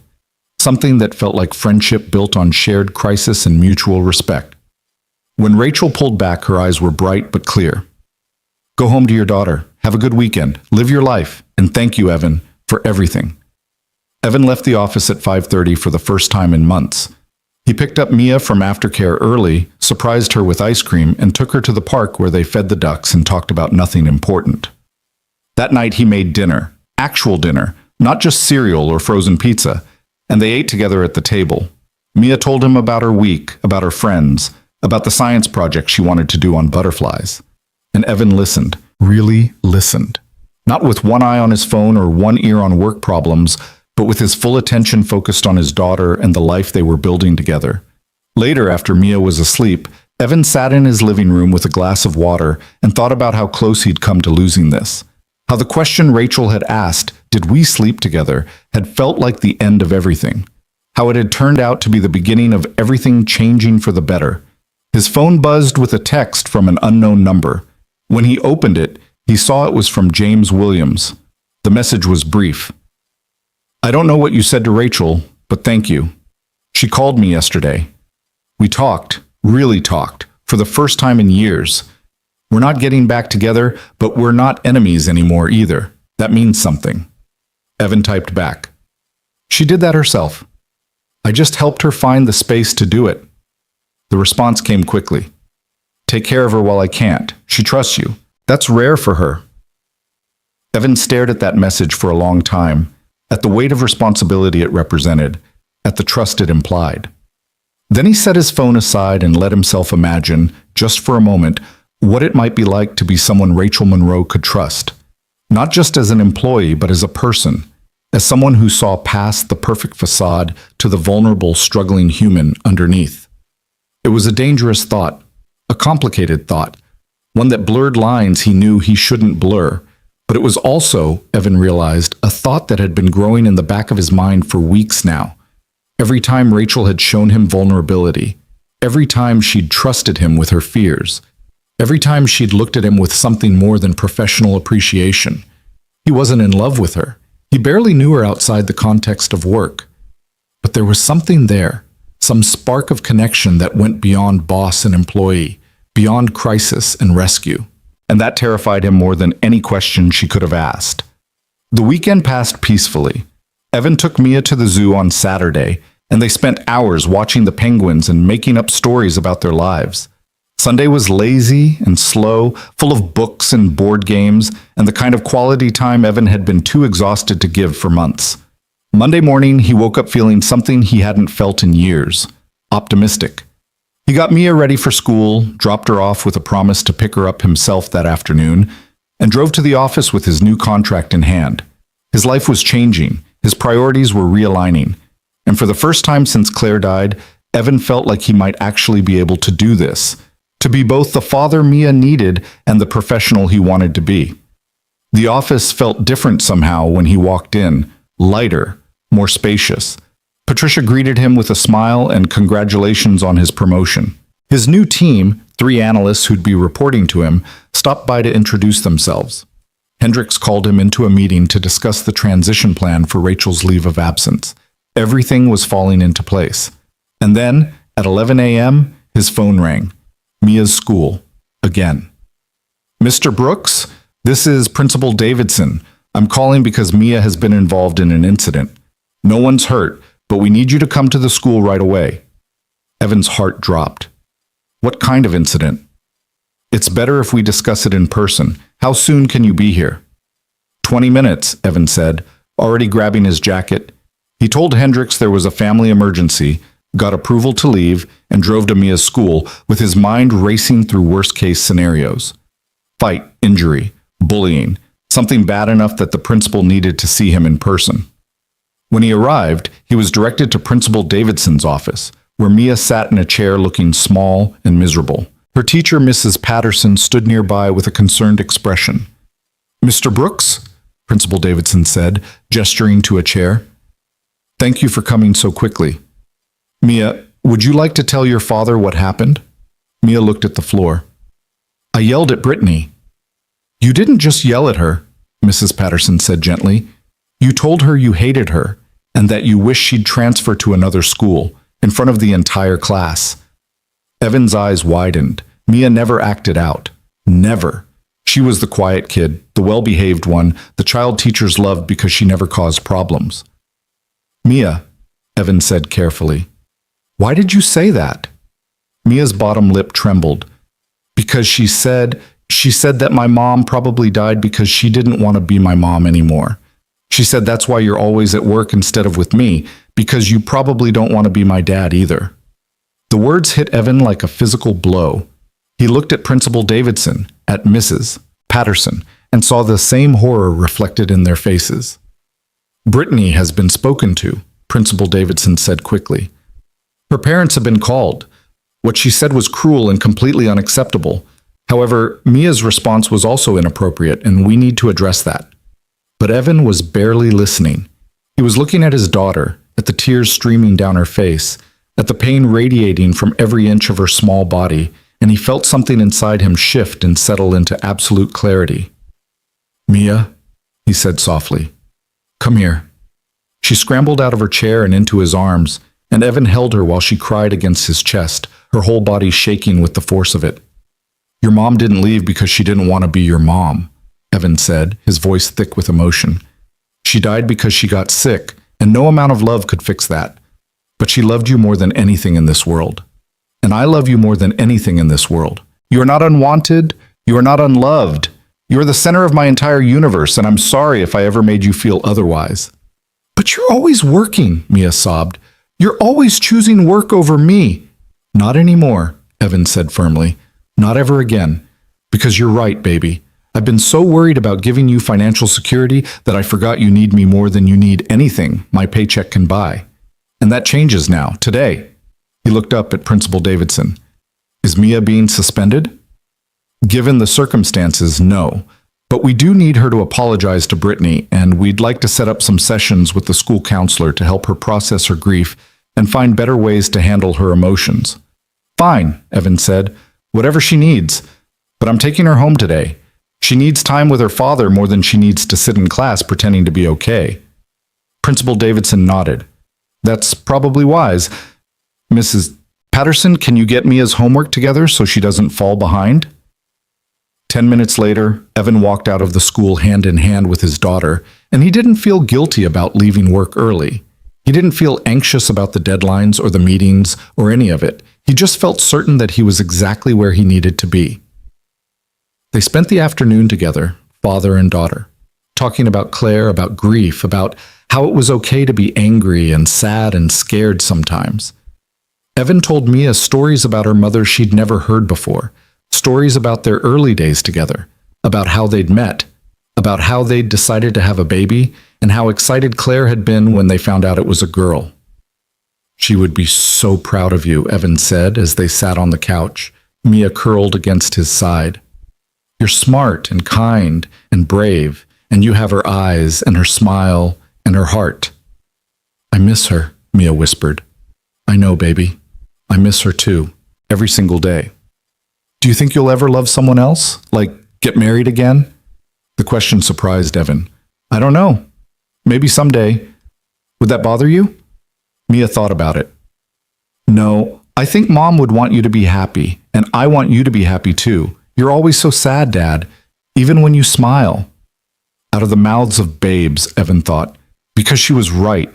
He had been sad, carrying his grief like a weight he could never put down, pouring all his energy into work and parenting because dealing with his own emotions felt impossible. I'm going to try to be happier, Evan promised, for both of us. We're going to make some changes, okay? Good changes. Changes that mean we get more time together. Okay, Mia said, and she smiled, small but genuine. That evening, after Mia was in bed, Evan's phone rang. Rachel's name appeared on the screen. Hello? Evan, it's me. I heard what happened with Mia today. Is she okay? Evan was surprised Rachel knew, then remembered that Patricia had probably told her, or maybe Hendricks had mentioned it. News traveled fast in small offices. She's okay. We had a good talk. She's dealing with some grief that I didn't realize was still so raw. I'm so sorry, Rachel said. That must have been hard for both of you. It was necessary. I think we both needed it. Evan paused. How did you know? Hendricks mentioned you had to leave for a family emergency. I wanted to make sure you were okay, that you both were. Rachel's voice was soft, caring. Listen, I know I'm supposed to be disconnecting from work, but I wanted you to know that what you did today, leaving immediately when your daughter needed you, that's exactly the kind of priority setting I wish I'd learned years ago. You made the right choice. Thank you, Evan said. That means a lot. Take tomorrow off too if you need it. Spend time with Mia. The work will still be there. After they hung up, Evan sat in the quiet of his living room and thought about how much had changed in just 1 week. How a terrifying question, did we sleep together, had set off a chain of events that led to this moment, where he was finally learning to put his daughter first, where Rachel was finally learning to take care of herself, where both of them were finding their way toward better, healthier lives. And he thought about the relief in Rachel's voice when she discovered nothing had happened between them that night, the terror at the possibility, the gratitude when it proved untrue. She'd been afraid of crossing that line with him, afraid of what it would mean, what it would cost. But Evan realized something as he sat there in the darkness. He hadn't been afraid at all. When she'd asked that question, his first thought hadn't been horror or panic or fear for his career.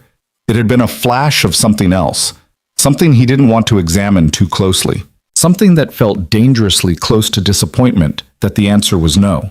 Evan sat with that realization for a long time, turning it over in his mind like a stone he'd found in his pocket, and didn't remember picking up. The thought that he might have felt disappointment, that some part of him had wondered what it would be like if something had happened between him and Rachel, felt like a betrayal.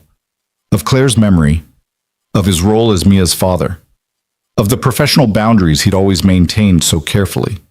But he couldn't unknow it now. Couldn't pretend he hadn't felt that flash of something when Rachel had asked the question. Couldn't ignore the way his heart had jumped, not with fear, but with a kind of recognition, like his subconscious had been waiting for that moment, even while his conscious mind recoiled from it. He was attracted to Rachel Monroe. Not just professionally impressed by her, not just grateful for her flexibility with his new schedule, actually attracted to her as a person, as a woman, in a way he hadn't been attracted to anyone since Claire died, and that terrified him more than any crisis at work ever could. The next morning, Evan woke with Mia curled against his side. She'd come into his room sometime during the night, the way she used to when she was smaller and nightmares felt real. He'd wrapped his arm around her without fully waking, and now morning light filtered through the curtains, and she was still there, breathing deeply in sleep. He watched her for a moment, this beautiful, fierce creature he'd made with Claire, and felt the familiar ache of missing his wife. But something was different this time. The ache didn't consume him the way it used to. It was still there, still real, but it had softened around the edges, made room for other feelings, other possibilities. Dad? Mia's voice was sleepy, muffled against his shoulder. Are you really taking today off too? I am. What do you want to do? She pulled back to look at him, her eyes, Claire's eyes, searching his face like she was checking to see if he meant it. Can we go to the aquarium? You always say we will, but we never do. Then today we do, Evan said. Get dressed. We'll grab breakfast on the way. They spent the day immersed in the underwater world of the city aquarium, watching jellyfish pulse through their tanks like living lava lamps, pressing their faces against the glass as sharks glided past with ancient indifference. Mia was bright and chatty, asking a million questions Evan didn't know the answers to, and he realized how much he'd missed this version of his daughter. The curious, joyful version that only emerged when she felt secure and loved and seen. Dad? She said as they sat eating overpriced fish and chips in the aquarium cafe. Are you happy? The question caught him off guard. What do you mean? Like, really happy. Not just pretend happy because you think I need you to be. Evan set down his fork, giving her his full attention. I'm getting there, Mia Bean. I've been sad for a long time. Missing your mom. worried about making sure we're okay, but I'm starting to remember what happy feels like. Because of your new boss? What? Evan blinked. No, because of the new work schedule. Because I get to spend more time with you. But your new boss made that happen, right, Miss Monroe? Mia said her name carefully, like she'd been practicing. Mrs. Chen said she must be really nice to let you work from home sometimes. She is nice, Evan agreed carefully. She's going through a hard time herself, actually. Sometimes grown-ups need help figuring things out, too. Like how I needed help figuring out my feelings about Brittany. Exactly like that. Mia nodded wisely, then went back to her fish and chips. But Evan sat there feeling like his 8-year-old daughter had just seen straight through him to something he wasn't ready to acknowledge yet. The 3 months of Rachel's leave of absence passed in a strange kind of suspension. Evan settled into his new role as team lead, found a rhythm with his flexible schedule that actually worked, and discovered that he was good at managing people, better than he'd expected. He understood their struggles, their need for balance, their desire to excel without sacrificing everything else in their lives. He made it to every one of Mia's dance classes. He volunteered for a field trip. He had dinner with his daughter every single night, and slowly he watched her blossom back into the confident, happy child she'd been before grief, and his workaholism had dulled her shine. And he tried very hard not to think about Rachel, but she was there anyway, in the background of his thoughts.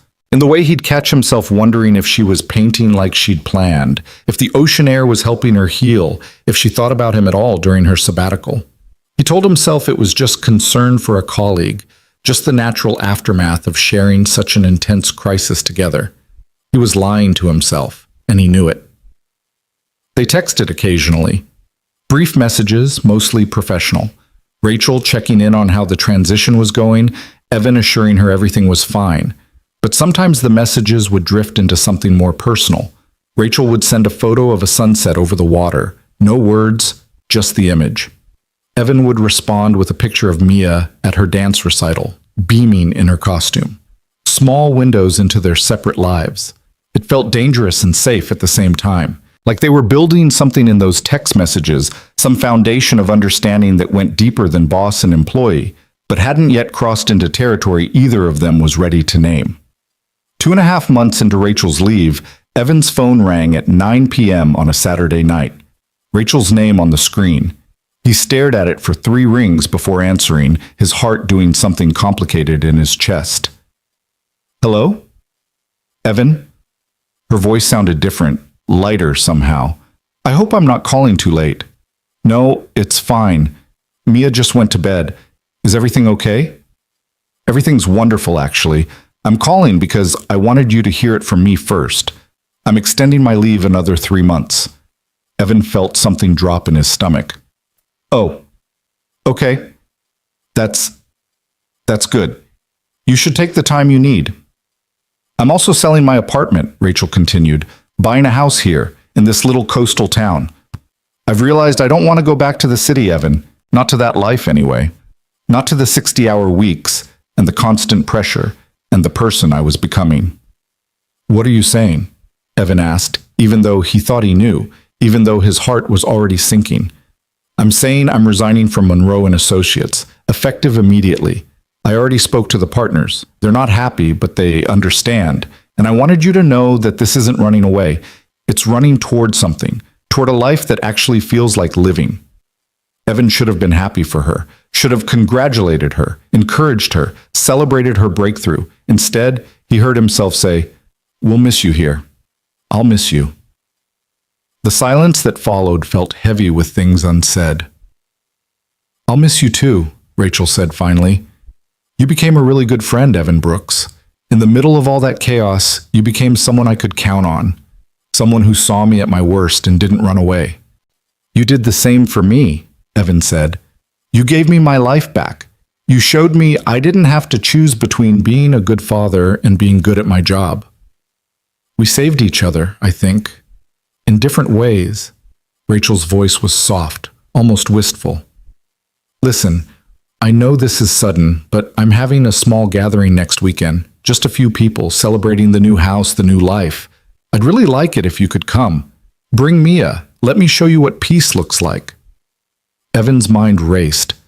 A 3-hour drive to the coast, a weekend away, bringing Mia to meet Rachel outside the context of work.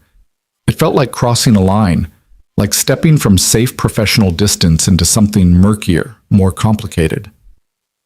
"I don't know if that's a good idea," he said carefully. "Why not?"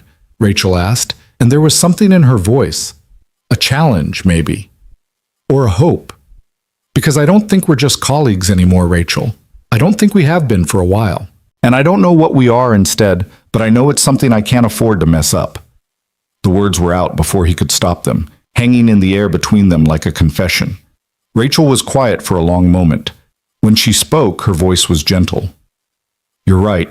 We're not just colleagues. You're my friend, Evan. Someone I trust in a way I don't trust most people. And I'm not asking you to come to the coast because I want to complicate that. I'm asking because I want you to see that the changes we made, the choices we pushed each other toward, they worked. I want you to see what happy looks like, so you know it's possible." "Just friends?" Evan said, and he wasn't sure if it was a question or a statement. "Just friends," Rachel confirmed. I'm not in a place for anything else, Evan. I'm still figuring out who I am outside of work, outside of marriage. I'm not looking for a relationship. I'm just looking to build a life I actually want to live." Evan felt relief and disappointment in equal measure. "Okay, then yes, Mia and I will come. She'd probably love to see the ocean." "Perfect," Rachel said, and he could hear her smiling. "I'll text you the address. And Evan, thank you for being honest, for always being honest with me." After they hung up, Evan sat in his living room and tried to untangle what he was feeling. Relief that Rachel had drawn clear boundaries, disappointment that those boundaries existed, guilt that he was feeling anything at all beyond friendship for a woman who wasn't Claire. But underneath it all was something else, something that felt like possibility, like the future opening up in ways he'd stopped letting himself imagine. He told Mia about the trip the next morning over breakfast. "We're going to visit Ms. Monroe at the beach?" Mia's eyes went wide. "Really? Can I bring my swimsuit? Can we build sandcastles? Can we find shells?" "We can do all of that," Evan promised, and watched his daughter's joy with something like wonder. When had he stopped planning adventures? When had his life become so small and contained, so focused on survival that he'd forgotten about actually living? The week leading up to the trip felt endless and too fast at the same time. Evan worked his new schedule, managed his team, and tried not to overthink what it meant that his heart beat faster every time he thought about seeing Rachel again. He told himself it was just anticipation of a nice weekend away. He told himself it didn't mean anything. He was still lying to himself. Friday afternoon, Evan picked up Mia from school early, and they headed north along the coast highway. Mia chattered in the back seat, reading aloud from a book about ocean creatures, while Evan drove and tried to quiet the nervous energy humming under his skin. The town Rachel had chosen was small and picturesque, the kind of place that looked like it belonged on a postcard.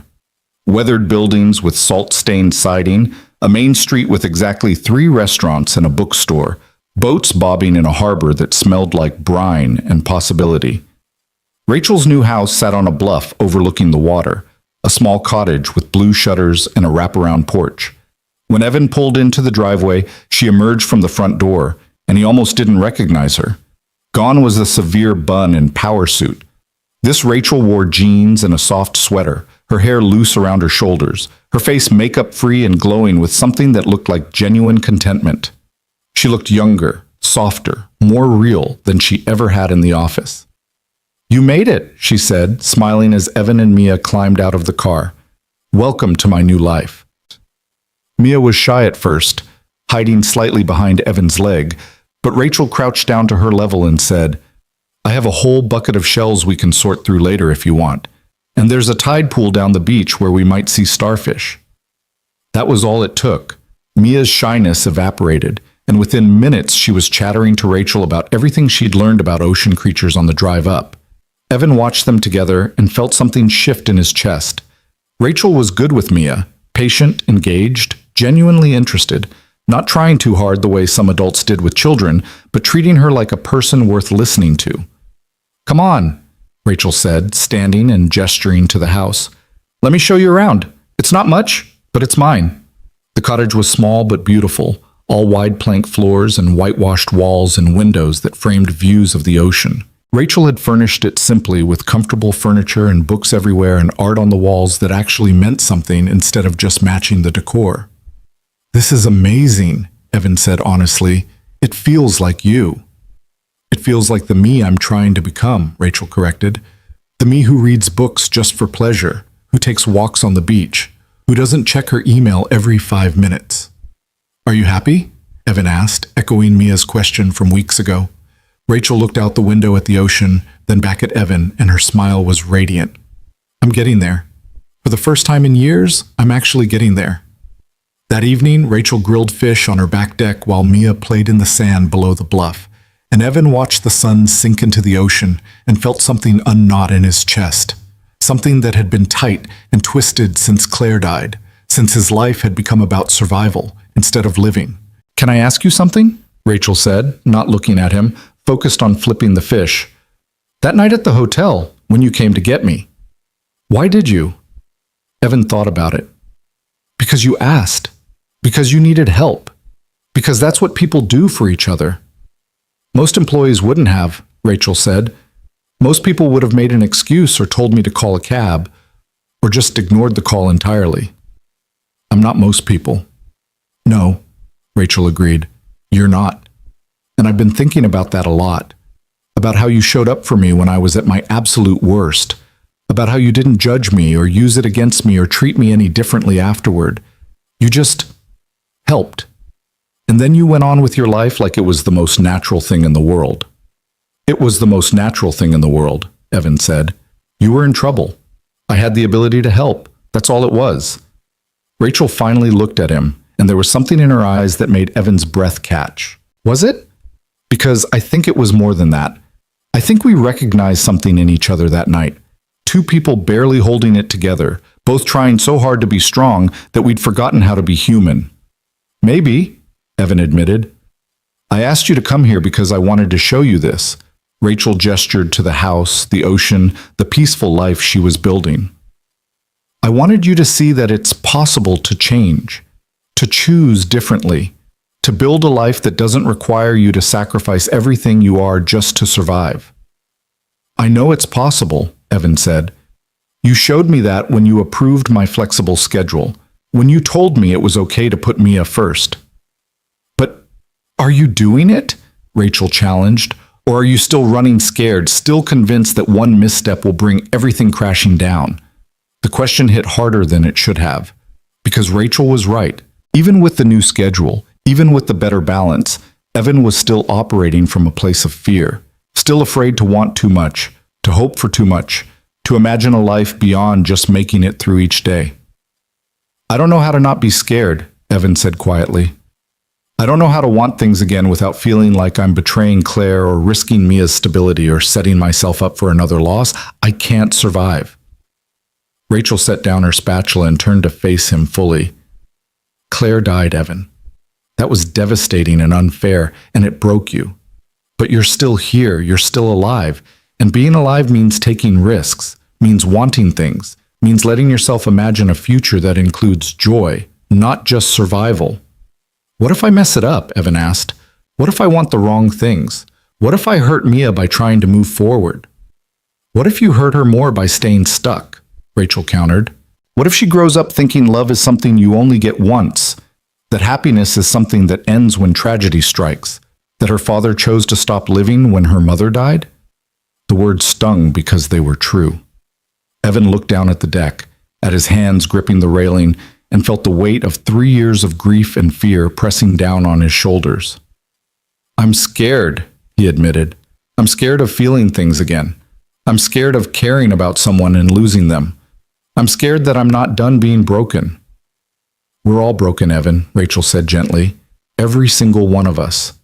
The question isn't whether you're broken, it's whether you're brave enough to let someone see the broken parts and stay anyway." Below them, Mia's laughter floated up from the beach, clear and bright and full of uncomplicated joy. Evan watched his daughter chasing waves, and something in his chest finally, fully broke open. "I think I might be falling for you," he said, the words tumbling out before he could stop them. "And I don't know what to do about that." Rachel went very still. Evan, I know, he said quickly. I know you said you're not in a place for a relationship. I know you need time to figure yourself out. I know this is complicated and messy and probably a terrible idea. But I can't keep pretending I only think of you as a friend, Rachel. I can't keep pretending that seeing you happy doesn't make me happy. That watching you build this life doesn't make me want to build something too. That some part of me hasn't been hoping, even though I shouldn't be, that maybe... He stopped because he didn't know how to finish that sentence. That maybe what? That maybe she felt the same way? That maybe there could be something between them beyond crisis and rescue and professional respect? Rachel was quiet for a long moment, and Evan felt like he'd just stepped off a cliff with no idea if there was water below or rocks. I can't give you what you're asking for, Rachel said finally, and Evan felt his heart sink. Not now, maybe not ever. I'm still figuring out who I am outside of all the roles I've played. Wife, boss, corporate climber. I need time to just be Rachel, without anyone's expectations or needs shaping me. I know, Evan said. I shouldn't have said anything. I'm sorry. Don't apologize for being honest, Rachel said. And don't think I'm saying no because I don't... She stopped, took a breath. You're important to me, Evan. What we've built, this friendship, this understanding, it matters to me more than you know. But I can't be someone's girlfriend right now. I can't be responsible for someone else's happiness when I'm still learning how to be responsible for my own. I understand, Evan said, and he did. He understood it rationally, even as his heart was doing complicated things in his chest. But, Rachel continued, and Evan looked up at the word, if you're willing to be patient, if you can give me time to figure myself out without pressure or expectations, if we can just exist together as friends and see where that goes when I'm ready to be more than just a work in progress, then maybe, someday, we could see what this is. It wasn't a yes, but it wasn't a no either. It was possibility. It was hope. It was the kind of maybe that Evan could build a future on. I can be patient, Evan said. I've gotten pretty good at it over the past 3 years. Rachel smiled, small and genuine. Good, because I'm not going anywhere. I'll be right here, learning to paint badly and take long walks, and be the kind of person who actually lives instead of just works. And when I'm ready, if you're still interested, we can figure out what comes next. Deal, Evan said. They stood there on the deck for a moment, the ocean breeze carrying the salt smell and Mia's laughter, and Evan felt something settle in his chest. Not certainty, not security, but something better. Hope. Real, genuine hope that the future could hold more than just survival. Rachel called Mia up for dinner, and they ate together on the deck as the sky turned purple and orange and the stars started to emerge. Mia told them about every shell she'd found, about the crab she'd seen hiding in the rocks, about how she wanted to live near the ocean when she grew up so she could hear the waves every night. You could visit any time, Rachel said. Both of you. Consider this your beach house whenever you need to escape the city. Really? Mia's eyes went wide. Dad, can we? If Ms. Monroe means it... Rachel, she corrected. Just Rachel. We're not in the office anymore. If Rachel means it, Evan amended, then yes, we can visit.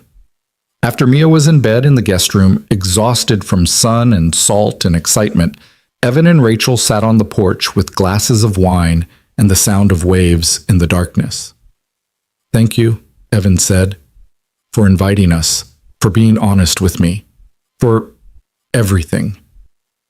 Thank you for taking the risk, Rachel said, for telling me how you feel even when it was scary. Not a lot of people are that brave. I don't feel brave, I feel terrified. That's what brave is, being terrified and doing it anyway. Rachel raised her glass. To being terrified, to taking risks, to building lives we actually want to live instead of just enduring. Evan clinked his glass against hers. To possibility. They sat in comfortable silence for a while, and Evan marveled at how natural this felt. How right! Not romantic exactly, not yet, but something deeper than just friendship. A partnership built on mutual respect and shared trauma and genuine care for each other's well-being. Can I ask you something? Evan said eventually. That question you asked. Did we sleep together? When you first realized nothing happened, when I told you the truth, what did you feel? Rachel considered the question carefully. Relief. Overwhelming relief that I hadn't crossed a line that would ruin everything, that I hadn't taken advantage of you or put you in an impossible position. She paused. And underneath the relief, something else. Something I didn't want to acknowledge then, and I'm not sure I'm ready to acknowledge now. What? Evan asked, even though he thought he knew. Disappointment, Rachel admitted. Just a flash of it, buried under all the relief and fear.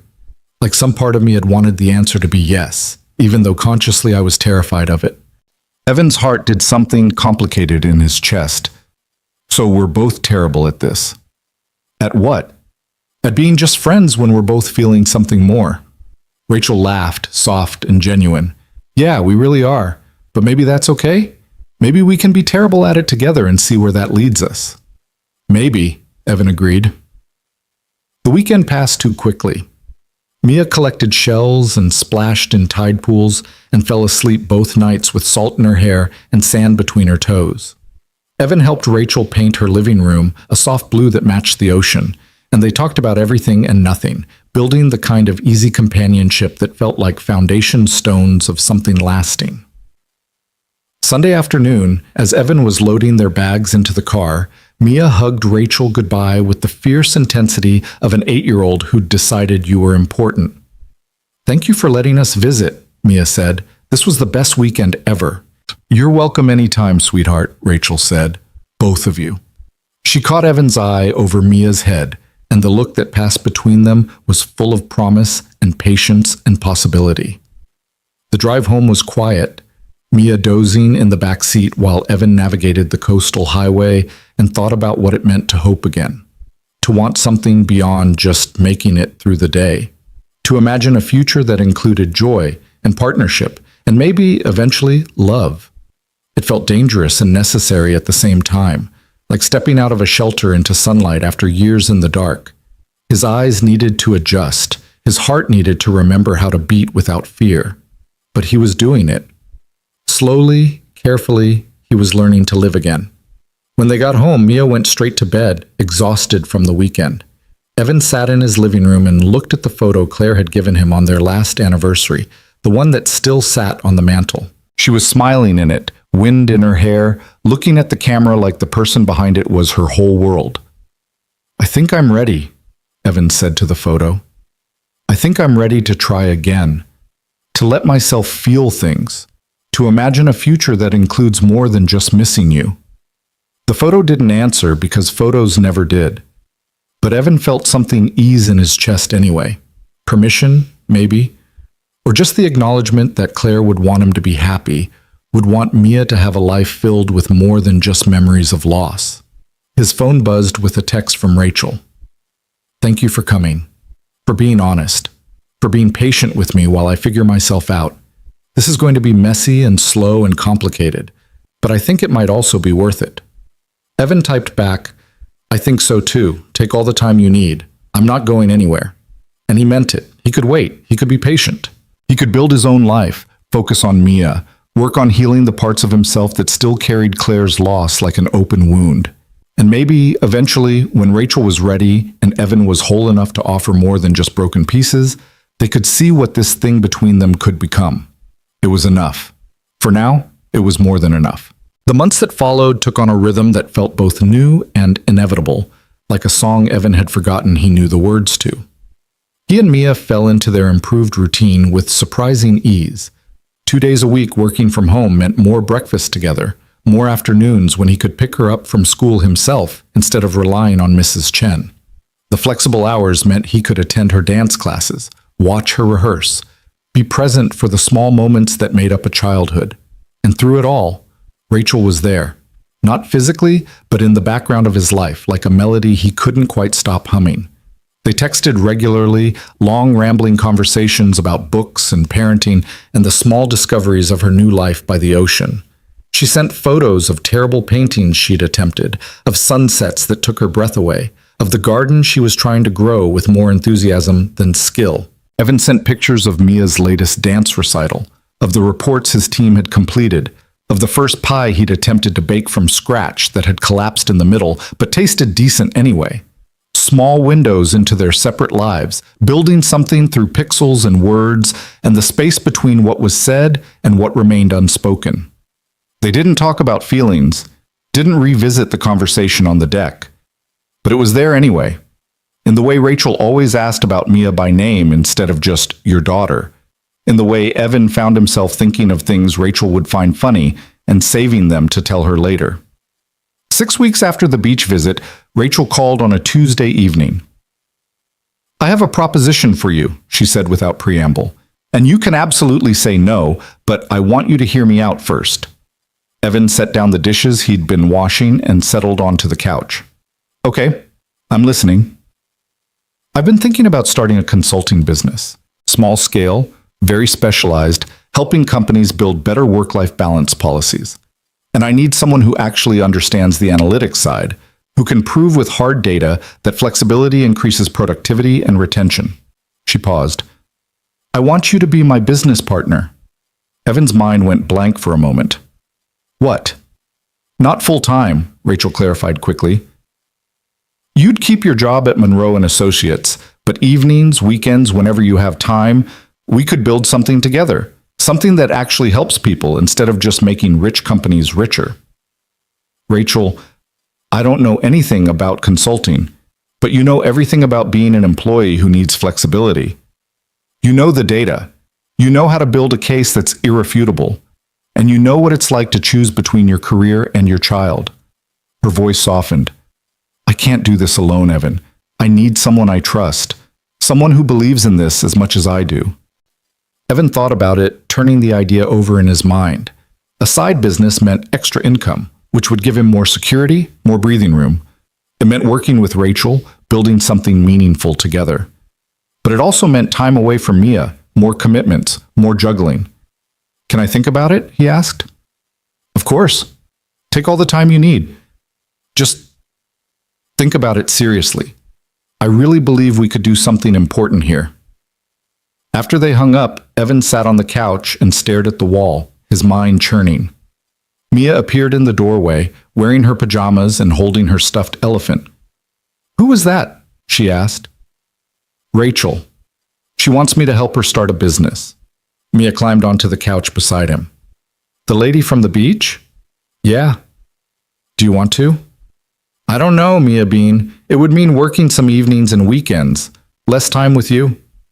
Mia was quiet for a moment, thinking with the seriousness only 8-year-olds could muster.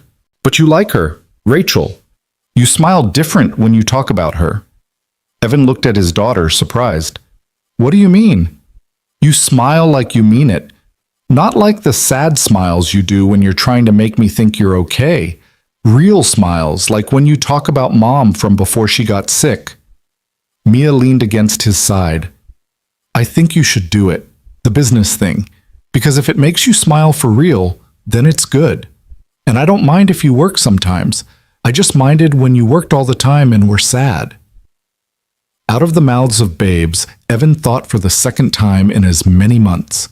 His daughter, who he'd been so worried about disappointing, was giving him permission to want something for himself. "When did you get so wise?" he asked, wrapping his arm around her. "I was always wise. You were just too busy to notice." Evan laughed, genuine and full, and felt something settle in his chest. Maybe he could do this. Maybe he could build something with Rachel without sacrificing Mia. Maybe wanting something for himself didn't have to mean failing as a father. He called Rachel back the next morning. "I'm in, on one condition. Name it. We don't work weekends, and no evening work on Tuesdays and Thursdays. Those are Mia's nights, non-negotiable." "Deal," Rachel said immediately. "Mondays, Wednesdays, and Fridays, after 8 p.m. when Mia's asleep. We can do video calls, build the business plan, start reaching out to potential clients. Evan, this is going to be amazing." Her enthusiasm was infectious, and Evan found himself smiling the way Mia had described. For real, like he meant it. The partnership changed things between them in subtle ways. They talked more, deeper conversations about their vision for the business, about what they wanted to accomplish. Rachel shared her experiences from the inside of corporate culture, the ways she'd seen employees burn out and families suffer. Evan brought the data, the hard numbers that proved what they both knew instinctively, that treating people like humans instead of resources actually made companies more successful, not less. But they also talked about other things, about Mia's latest school project, about the book Rachel was reading, about the way autumn looked different by the ocean than it did in the city. Building friendship alongside partnership, creating something that felt solid and real and separate from the complicated feelings they'd acknowledged but weren't acting on. 3 months into building the business plan, Rachel drove to the city for their first in-person planning session. She arrived on a Saturday afternoon, and Evan answered the door to find her standing there with a box of pastries and a smile that made his heart stutter. "I brought bribes," she said, "and a detailed outline of our service packages. Where should I set up?" They worked at Evan's kitchen table while Mia played in her room, papers spread everywhere, laptops competing for outlet space. It should have felt awkward, having Rachel in his space, in the small house that held all his memories of Claire, but instead it felt natural. Right. Around 3, Mia emerged from her room and stood in the kitchen doorway, watching them work. "Can I help?" she asked. Rachel looked at Evan, who nodded. "Sure, Mia Bean. We're organizing client profiles. Think you can alphabetize these for us?" Mia settled at the table with a stack of folders, tongue poking out in concentration as she worked.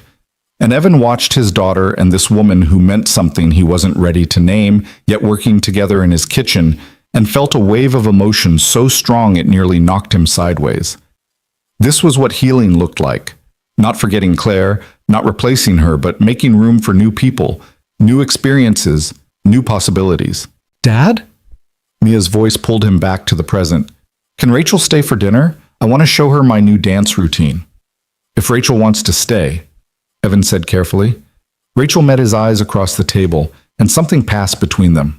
An acknowledgement of what this meant, this small domestic moment, and the choice to step into it anyway. "I'd love to stay," Rachel said. Dinner was simple. Pasta with the sauce Evan had learned to make from Claire's old recipe, salad from a bag, garlic bread that was slightly too crispy on the edges, but it felt like a celebration anyway. Mia chattered through the meal, telling Rachel about school and her friends, and the science project on butterflies that was due next month. After dinner, Mia performed her dance routine in the living room while Evan and Rachel watched from the couch. And when Mia took her bow, beaming with pride, Rachel applauded with genuine enthusiasm. "That was beautiful, Mia," Rachel said. "You're really talented." "Thanks. Mom used to dance too. Dad says I got it from her." The mention of Claire should have made things awkward, but Rachel just smiled gently. "Then she gave you a wonderful gift." Later, after Mia was in bed, Evan walked Rachel to her car. It was a clear night, stars visible despite the city lights, and they stood in the driveway not quite ready to say goodbye. "Thank you," Evan said, "for today, for being so good with Mia, for everything." "She's a special kid," Rachel said. "You're doing an amazing job with her, Evan." "I'm trying. Some days I'm still not sure I know what I'm doing." "That's called being a parent. No one actually knows what they're doing. They just love their kids and try their best and hope it's enough." Rachel leaned against her car. "Can I tell you something?" "Always." Today was the first time in months that I felt like I was exactly where I was supposed to be. Not at the beach, not in my new house, but here, with you and Mia, building something that matters. She looked at him, and in the porch light, her eyes were bright. "I'm not ready yet. I'm still figuring myself out. But I'm getting closer, Evan. I can feel it." Evan's heart did something complicated in his chest. "Take all the time you need. I meant what I said. I'm not going anywhere." "I know. That's what makes this feel safe. That you're patient enough to let me find my way without pressure." Rachel reached out, squeezed his hand briefly. "Thank you for that. For being you." She drove away, and Evan stood in his driveway watching her taillights disappear down the street, and felt hope bloom in his chest like something growing toward sunlight. The holidays approached, and with them came an invitation from Rachel that made Evan's heart race. "Come spend Thanksgiving at the beach," she said over the phone. "Bring Mia. I'm cooking dinner for the first time in my life, and I'd really like to share it with people I care about. Unless you have other plans or it's too much, or..." "We'll come," Evan interrupted. Mia will be thrilled. Yeah? Rachel's voice was hopeful, almost shy. Because I know it's a family holiday, and I don't want to intrude on any traditions you have. Rachel, Evan said gently, you're not intruding. You're invited. There's a difference. The Thursday before Thanksgiving, Evan loaded the car with overnight bags and the pie he'd successfully made this time, and drove north with Mia singing along to the radio beside him. The cottage looked different with autumn colors surrounding it, the ocean gray and choppy under cloudy skies, but beautiful in a wild sort of way. Rachel met them at the door wearing an apron covered in flour and looking slightly panicked. I think I'm in over my head. The turkey might be fighting back, and I'm pretty sure mashed potatoes aren't supposed to be lumpy, but mine are very lumpy. Good thing I brought reinforcements, Evan said, holding up the pie. And years of experience cooking on a budget. I can fix lumpy potatoes.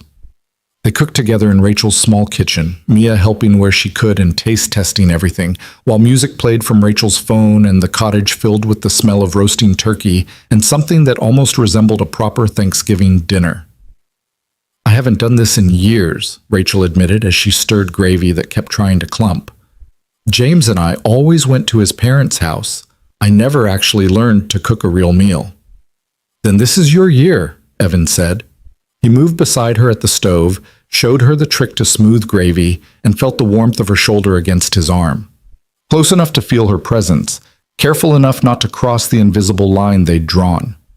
When dinner was finally ready, they sat at Rachel's table with the ocean visible through the window and shared a meal that was imperfect, but made with care. Rachel said a brief thanks, not a prayer exactly, just an acknowledgement of gratitude for the food and the company and the second chances they'd all been given. Mia filled the silence with chatter, but eventually she asked the question Evan had been halfway expecting. Rachel, do you ever get lonely living here by yourself? Rachel considered the question seriously. Sometimes, but it's a different kind of lonely than I felt in the city. There, I was surrounded by people but felt isolated anyway. Here, I'm alone but I feel connected. To the ocean, to the town, to myself. Does that make sense? I think so, Mia said. Dad used to seem lonely even when he was with me, but he doesn't anymore. Mia, Evan started, embarrassed. It's true, Mia insisted. You're happier now. You laugh more. You're not always worried about work.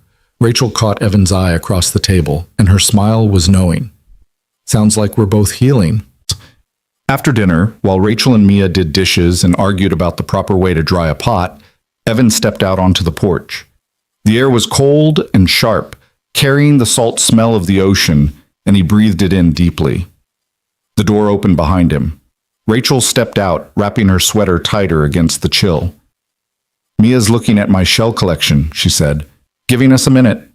They stood side by side at the railing, watching the waves crash against the rocks below. I have something to tell you, Rachel said after a moment. I've been seeing a therapist every week for the past 4 months. That's good, Evan said, really good. She's been helping me work through the divorce, the career change, all of it. But mostly she's been helping me figure out why I ran so hard from anything that looked like intimacy.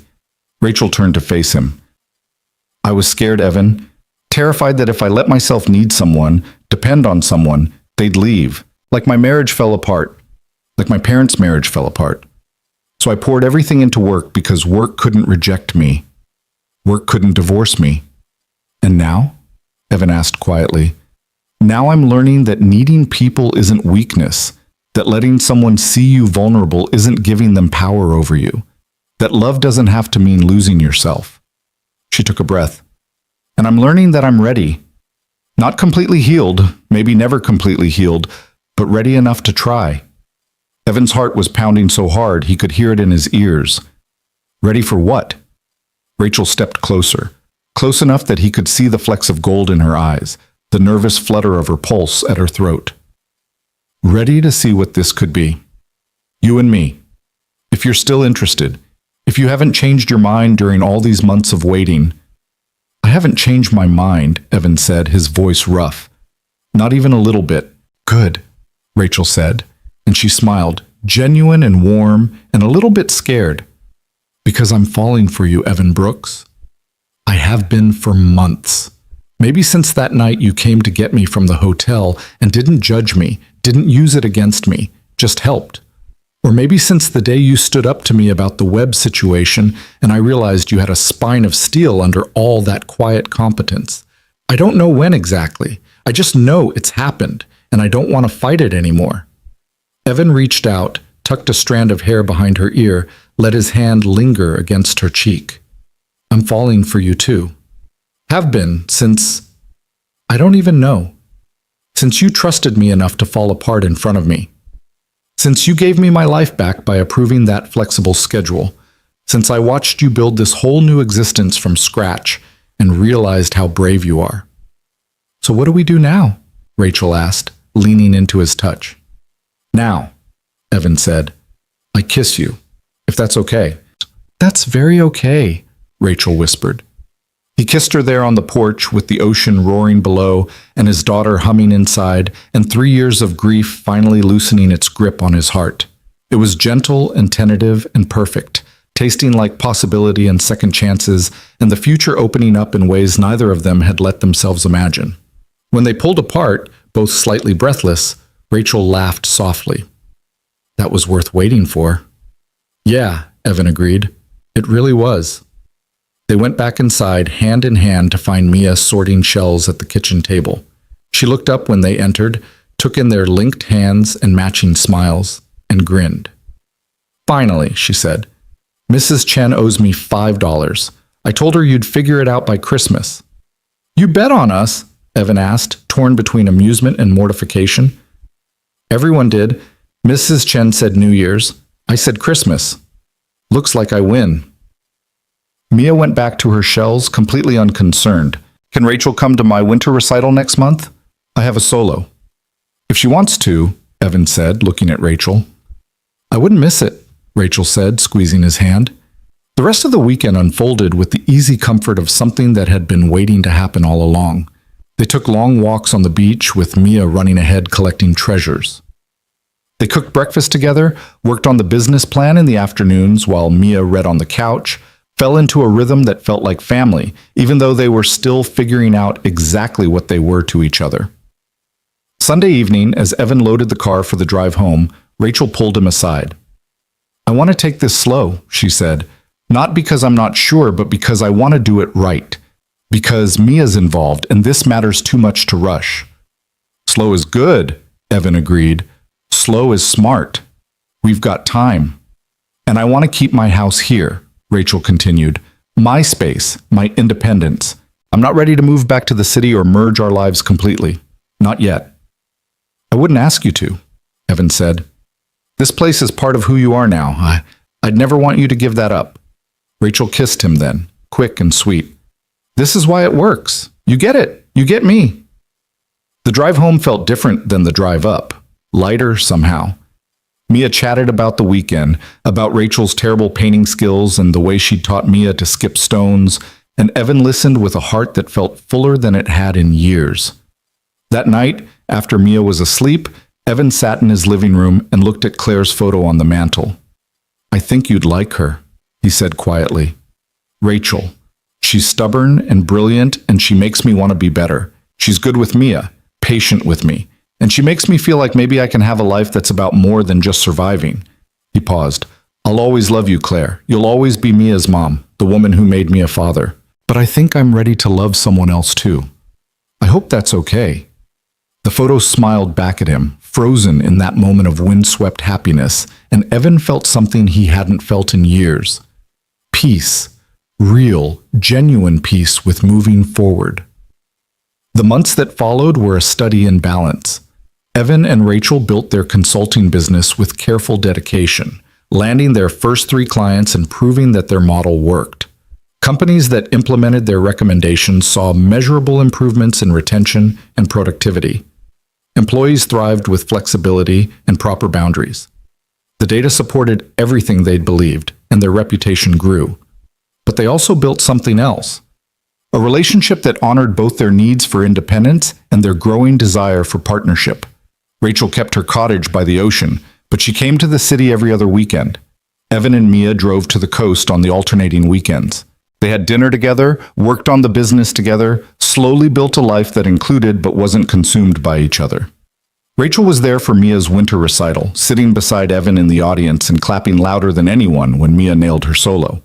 She came to Mia's 9th birthday party and helped organize games and didn't try too hard to be a mother figure, just a trusted adult in Mia's expanding world. And slowly, over dinners and beach walks and late-night phone calls, Evan and Rachel fell deeper in love. Not the desperate, all-consuming kind that demanded everything, but the steady, sustainable kind built on respect and shared values and genuine friendship. 6 months into their relationship, Mia asked the question Evan had been expecting. Is Rachel going to be my new mom? They were having breakfast before school, and the question landed in the comfortable silence like a stone in still water. No one will ever replace your mom, Evan said carefully. But Rachel might become something different, someone who loves you and helps take care of you, like a bonus person in your life. Good, Mia said. Because I like Rachel. She doesn't try to be mom. She's just Rachel, and that's enough. Out of the mouths of babes. That evening, Evan relayed the conversation to Rachel over the phone. She's right, Rachel said. I could never replace Claire, and I'd never want to, but I could be, what did Mia call it? A bonus person. I like that. Me too, Evan said. Because you are a bonus. You're this unexpected gift that showed up right when I needed to remember how to hope again. We saved each other, Rachel said softly. I really believe that. You showed up when I was falling apart and helped me find my way. And somehow, in helping me, you found your way too. That night, Evan said, when you asked if we slept together, when you were so scared that something had happened. I've been thinking about that moment a lot lately. Yeah? Rachel's voice was curious. I was relieved nothing happened, but I was also disappointed isn't quite the right word. Maybe curious? Like some part of me wanted to know what it would be like to be close to you in that way. Even though I knew it would have been wrong, even though the timing was terrible, some part of me wondered. I felt the same way, Rachel admitted. I was terrified when I thought we had crossed that line. But underneath the terror was this tiny voice wondering what it would have been like, if it would have felt right. She paused. I'm glad we waited, though. Glad we built everything else first. The friendship, the trust, the partnership. Because now it means something. It's not just two broken people seeking comfort. It's two healing people choosing each other. When, Evan said firmly. Not if. When. Rachel laughed. Okay, when? A year after that Thanksgiving dinner, Rachel drove to the city on a Friday evening in November with a question she'd been carrying for weeks. Evan answered the door to find her standing there with wind-tangled hair and nervous energy crackling around her like static electricity. Is Mia home? Rachel asked. At a sleepover. Won't be back until tomorrow afternoon. Why? Good, because I need to talk to you about something, and I want to do it without an 8-year-old audience. They sat on Evan's couch, the same couch where Rachel had once been just his boss, where impossible choices and professional boundaries had seemed like insurmountable obstacles. Now she was here as the woman he loved, and the distance they'd traveled felt like miles. I've been thinking about the future, Rachel said, about what I want my life to look like.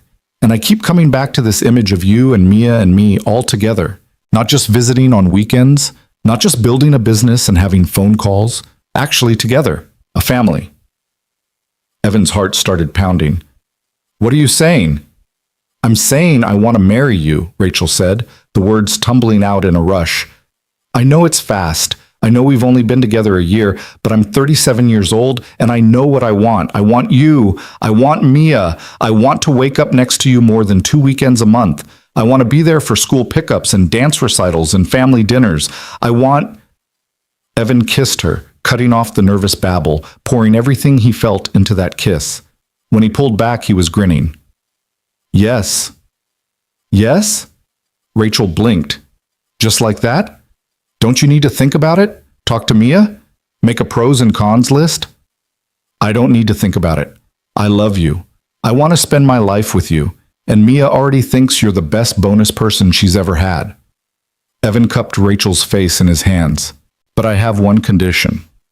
Anything. We keep the cottage. We don't sell it or give it up. We find a way to make this work where you still have your space by the ocean, your independence, your place to paint bad pictures and walk on the beach. Because that's part of who you are now, and I love that part of you. Rachel's eyes filled with tears. How are you real? How do you always know exactly what I need? Because I pay attention, because I love you, because I want you to be happy, not just with me, but with yourself. They sat there for a moment, foreheads pressed together, breathing in the reality of what they were promising each other.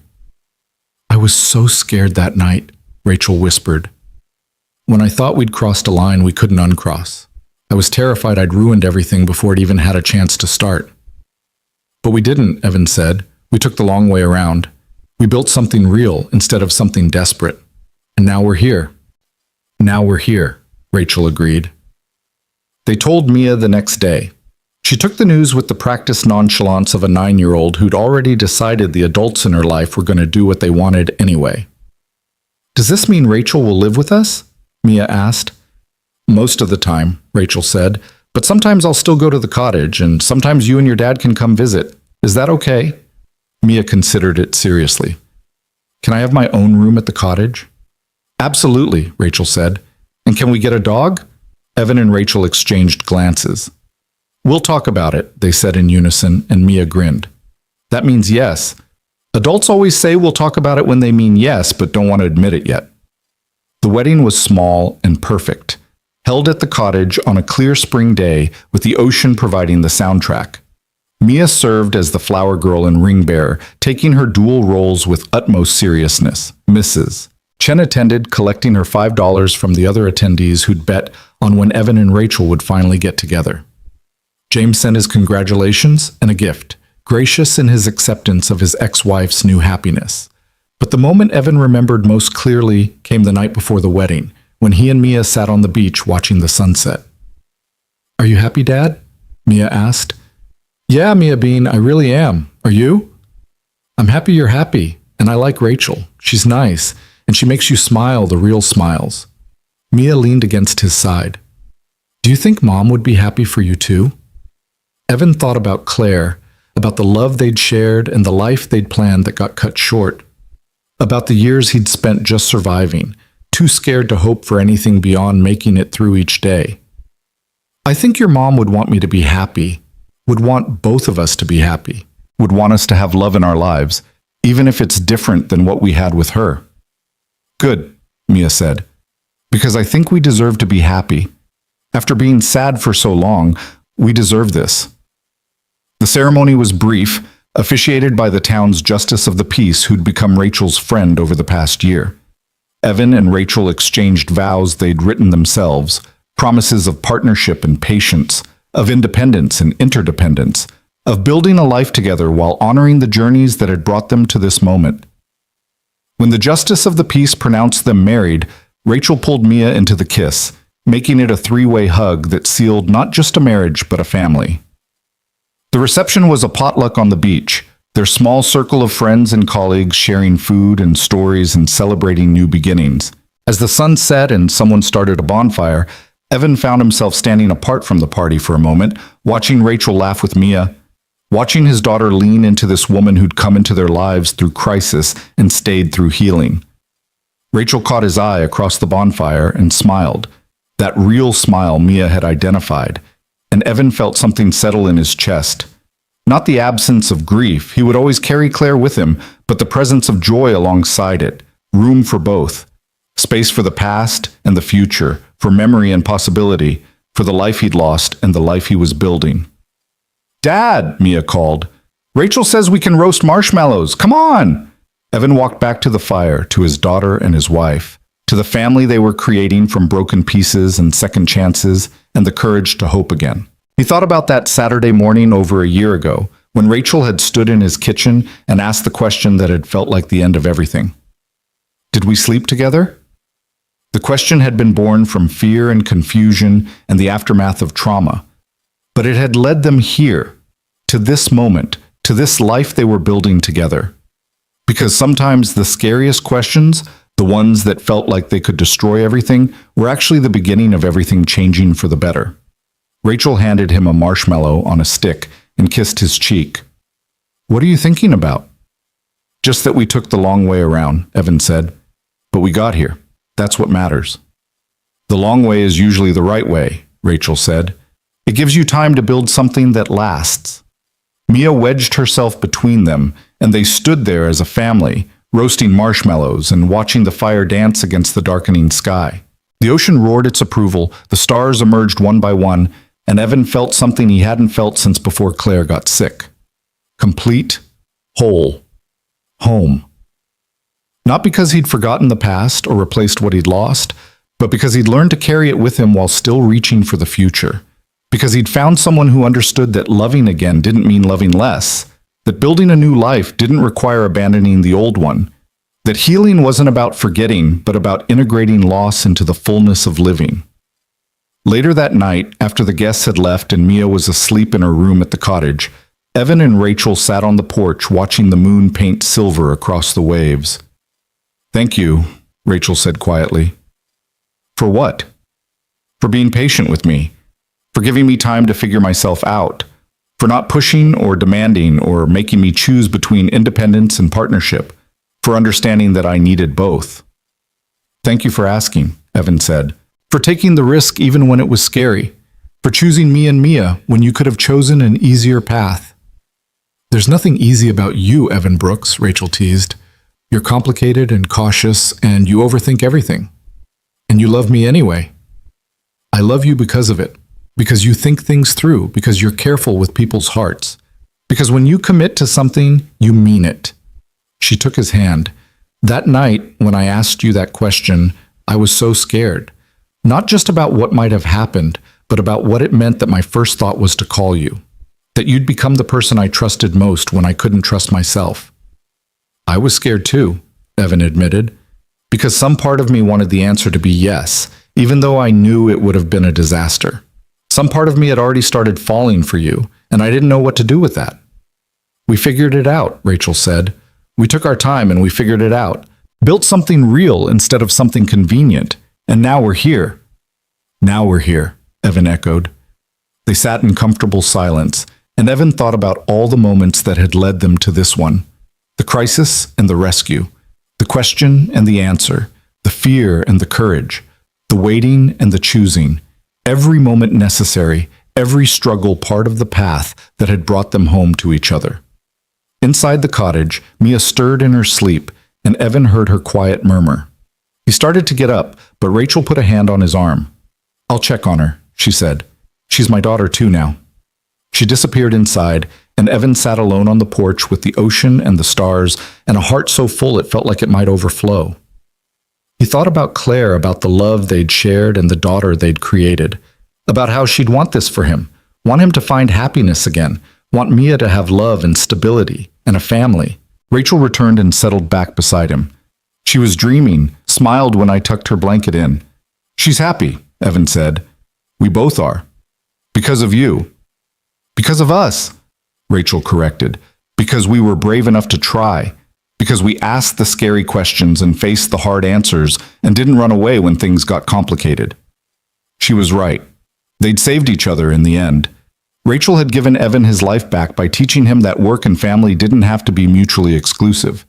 Evan had given Rachel her life back by showing her that needing people wasn't weakness, that vulnerability could be strength, that love didn't have to mean losing yourself. And together, they'd built something neither could have created alone. A family, a partnership, a life that honored both their pasts and their futures, their independence and their connection, their individual journeys and their shared destination. The question that had once felt like the end of everything had become the beginning of everything. And as Evan sat on that porch, with his wife beside him, and his daughter sleeping inside, and the ocean singing its ancient song, he understood that sometimes the most terrifying moments were just doorways to the life you were meant to live all along. You just had to be brave enough to walk through them.